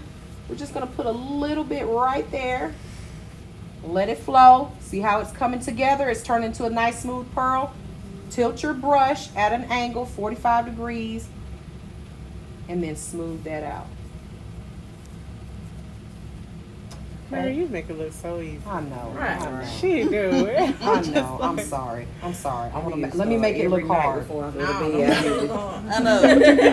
So goddamn. Okay? And that is it. Now, if I was done with this brush, I just want to go in there, make sure that I don't have any hunky chunks, and just wipe that down and it'll be ready for the next client. Okay? Now, before we start to file, when do we know that this nail is ready to be filed? Hollow sound. A hollow sound, right? Or no, I mean a tapping sound, right? Also But should be also, matte. before you should be tap matte it, look. make sure it, see how it's turning matte? Look how it was shiny should be before. matte look. Now it's starting to get a little bit matte looking. But before you file, make sure you close everything up. You do not want hunks and chunks of dust and all that in your product, right? So move that out of the way. And we're gonna wait. If we were doing a full set, by the time we got done, this one they'll be ready, right? So we gotta wait a few minutes or a few seconds, right? So how do you know when you look at this, see it's matte now, so it's matte so I can test it. Do you hear a clicking sound? Not yet. It's not ready. Now, always make sure you click the tip too, because the tip is cold. The hand or the nail plate is warm. What makes acrylic cure faster? Heat. So this, if you click here, it'll be cured first, and then this right here will be gummy and soft, and you're gonna file it right off. Okay, so it's starting. Almost there. Almost. There it goes. There it goes. When it gets to that, that's your polymerization stage. That's when you know that it's come together and those links have come together and you got your chains, your tight chains where those molecules came together. All right? And it's done. You'll also know, here, Here, now. there it goes. It's ready. It's clicking. She ready. All right? Now, this is also the phase where you want to know if your nail is thick enough. If you take it and you squeeze your sidewalls and that thing collapses, It's not thick. it ain't thick enough. You got too much plastic, not enough acrylic. Okay? This is why I blended that nail so much. Because if I wouldn't have, it would have been a whole lot thicker. You really want to thin the tip down too, especially with these thicker tips. But here we go. Oh yeah. All right. So now, because we shaped it before and got it to the shape we want, but now we've added something to it. So we got to go back and reshape it. This is another reason why I don't like tips. You only got to shape one time with forms, right? So, take my tip, sidewall, sidewall. See it? Where'd my little nylon brush go? There it is. Okay? You see that? Nice and square. You dust it off, you can see it even better. Now, I'm going to address the tip first, not the cuticle area. Okay? This is filing and shaping technique. Address the tip first. Look at your nail from this angle, from right here, like it's straight at you. If you're high on one side and low on the other, where are you going to file? On the high side. Make the high side meet the low side, just like when we blended our tip. This is blending you're good. Blending, that's what blending's all about. So we're going to take the high side and make it meet the low side. But in this case, I kind of laid that pretty nice, you know what I'm saying? Yeah, she ain't got really much to do. Right? So we're just going to, and you'll see where I file with my etch marks.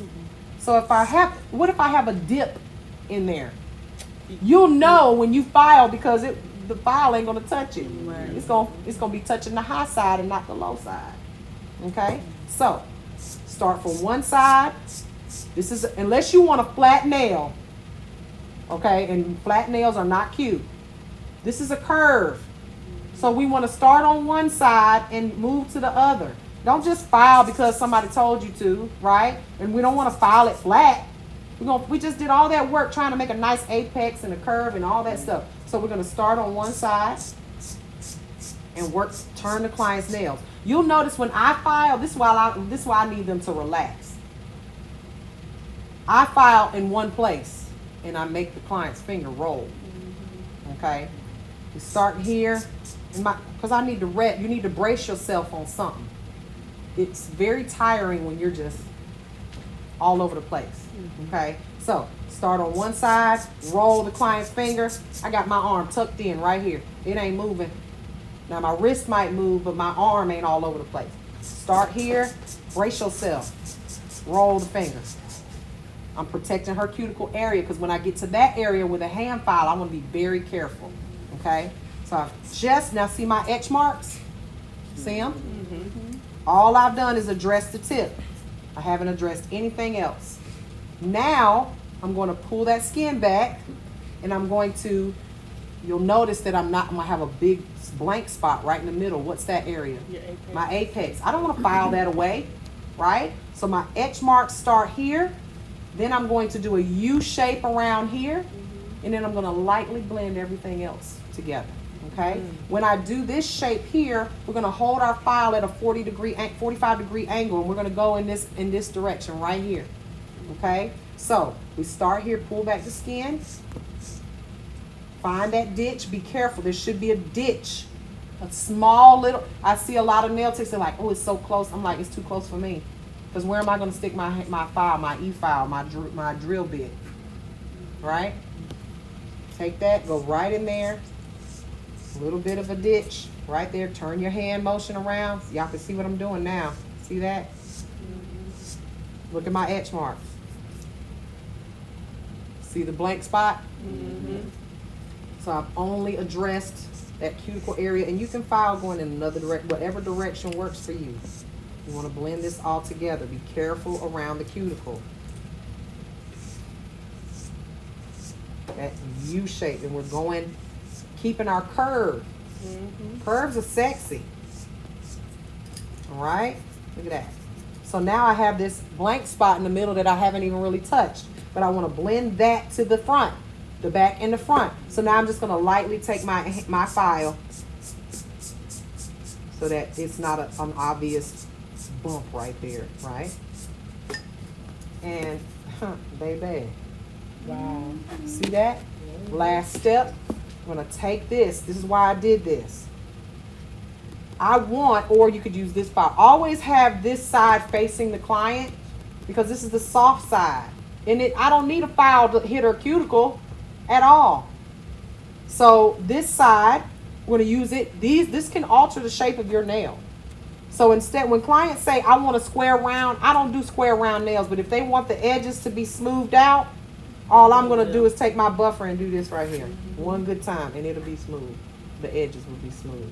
So I'm going to take this buffer with the soft side facing the client, okay?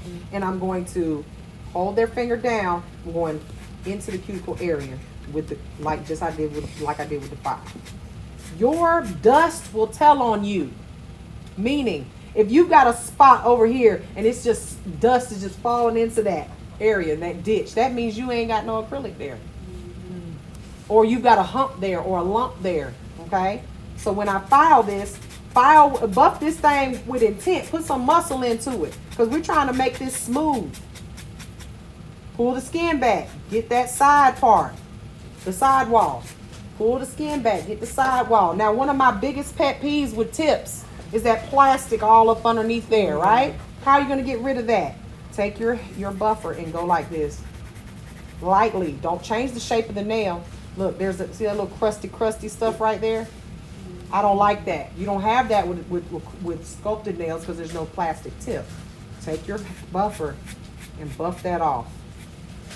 And there, ladies and gentlemen, is your finished nail, okay? You can go in, and I always do this at the end.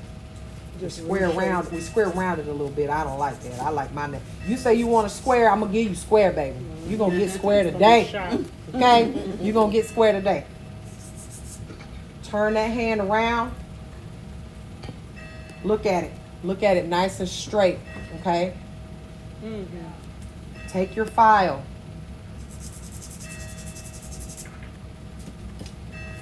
Take a look at it. Make sure it's nice and square. And that's how you do it. That's all nice. right? That's it. And business card pen. And you ain't got an E-file. No e-file used at all.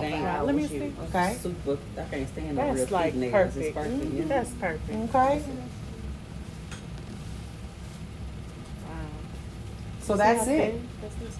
That's Now, when you get ready to polish this, now let's talk about that real quick.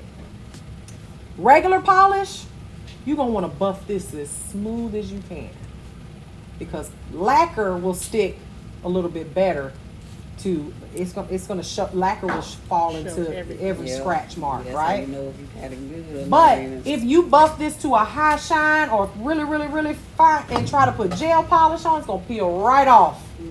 Right? So when you're putting gel polish on a nail like this, let me cleanse it so you guys can see. I didn't even cleanse it. Let me cleanse it so you guys can see what this nail looks like clean.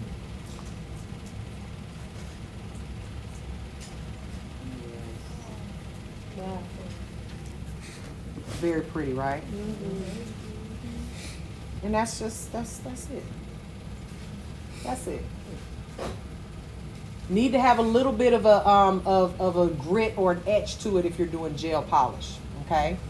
But would you use base coat or base foundation gel on acrylic nail? Never. You don't need it. Okay? It's unnecessary. It adds more bulk to the polish. Now you got 4 layers of polish, an acrylic nail layer. Like, it makes your nail. That's when you get you look That's at what it when you first get it done. You're like, oh, they look so good. Then they polish it and they look like they gained 10 pounds. Right? Too many layers, especially if they're using a foundation gel. Look at this nail before you get done with it and imagine it with 3 more layers on it. If it ain't thin enough, because you're going to add more bulk to it with polish. Okay? So, regular polish, not so much. But regular polish, most people aren't getting that anymore, especially on acrylic nails. Okay?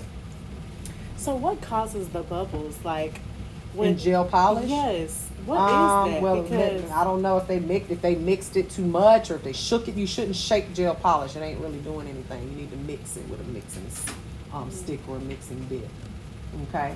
So you guys are going to do this on your hands. Okay? That's what we're going to do for the rest of the day. Is you're going to apply this to your hands. And the same way you put your little plastic tips on there to do your mannequin with the tape and everything if you want to. Do the same thing. You gotta have that tip on there. You can't glue it to that bare mannequin hand. You gotta have it on the actual tip. Okay? And you're gonna do the same thing. Now, you guys do not need to use dehydrator. You do not need to use primer. I gave this to you guys for your use on humans, when you actually do it on humans or yourself or your clients when they come in here. Okay? So, whoever let me borrow this is yours. Okay? And your what do y'all think? Think you can do it? You gonna go around and Definitely gonna See. do a good job. Yes. Okay. And then I'll just put the foil on it. Foil for what? What do you mean foil? Soak it off later. Oh yeah, I'll take it off for you. I'll soak it off for you. If you definitely want to probably soak that one fingernail off. It's a whole lot easier than trying to get them all 5 of them off like I had to do here. Tell some. Ooh. All right, so let's talk to our Zoom people because I know we got some questions. Yeah, I need I don't know what I did with my brush from last week. I couldn't. You need another one? I don't know what I did with it. Oh Lord. Okay, we'll get you I don't another. have a clue why it's not in my We'll get you bag another. or.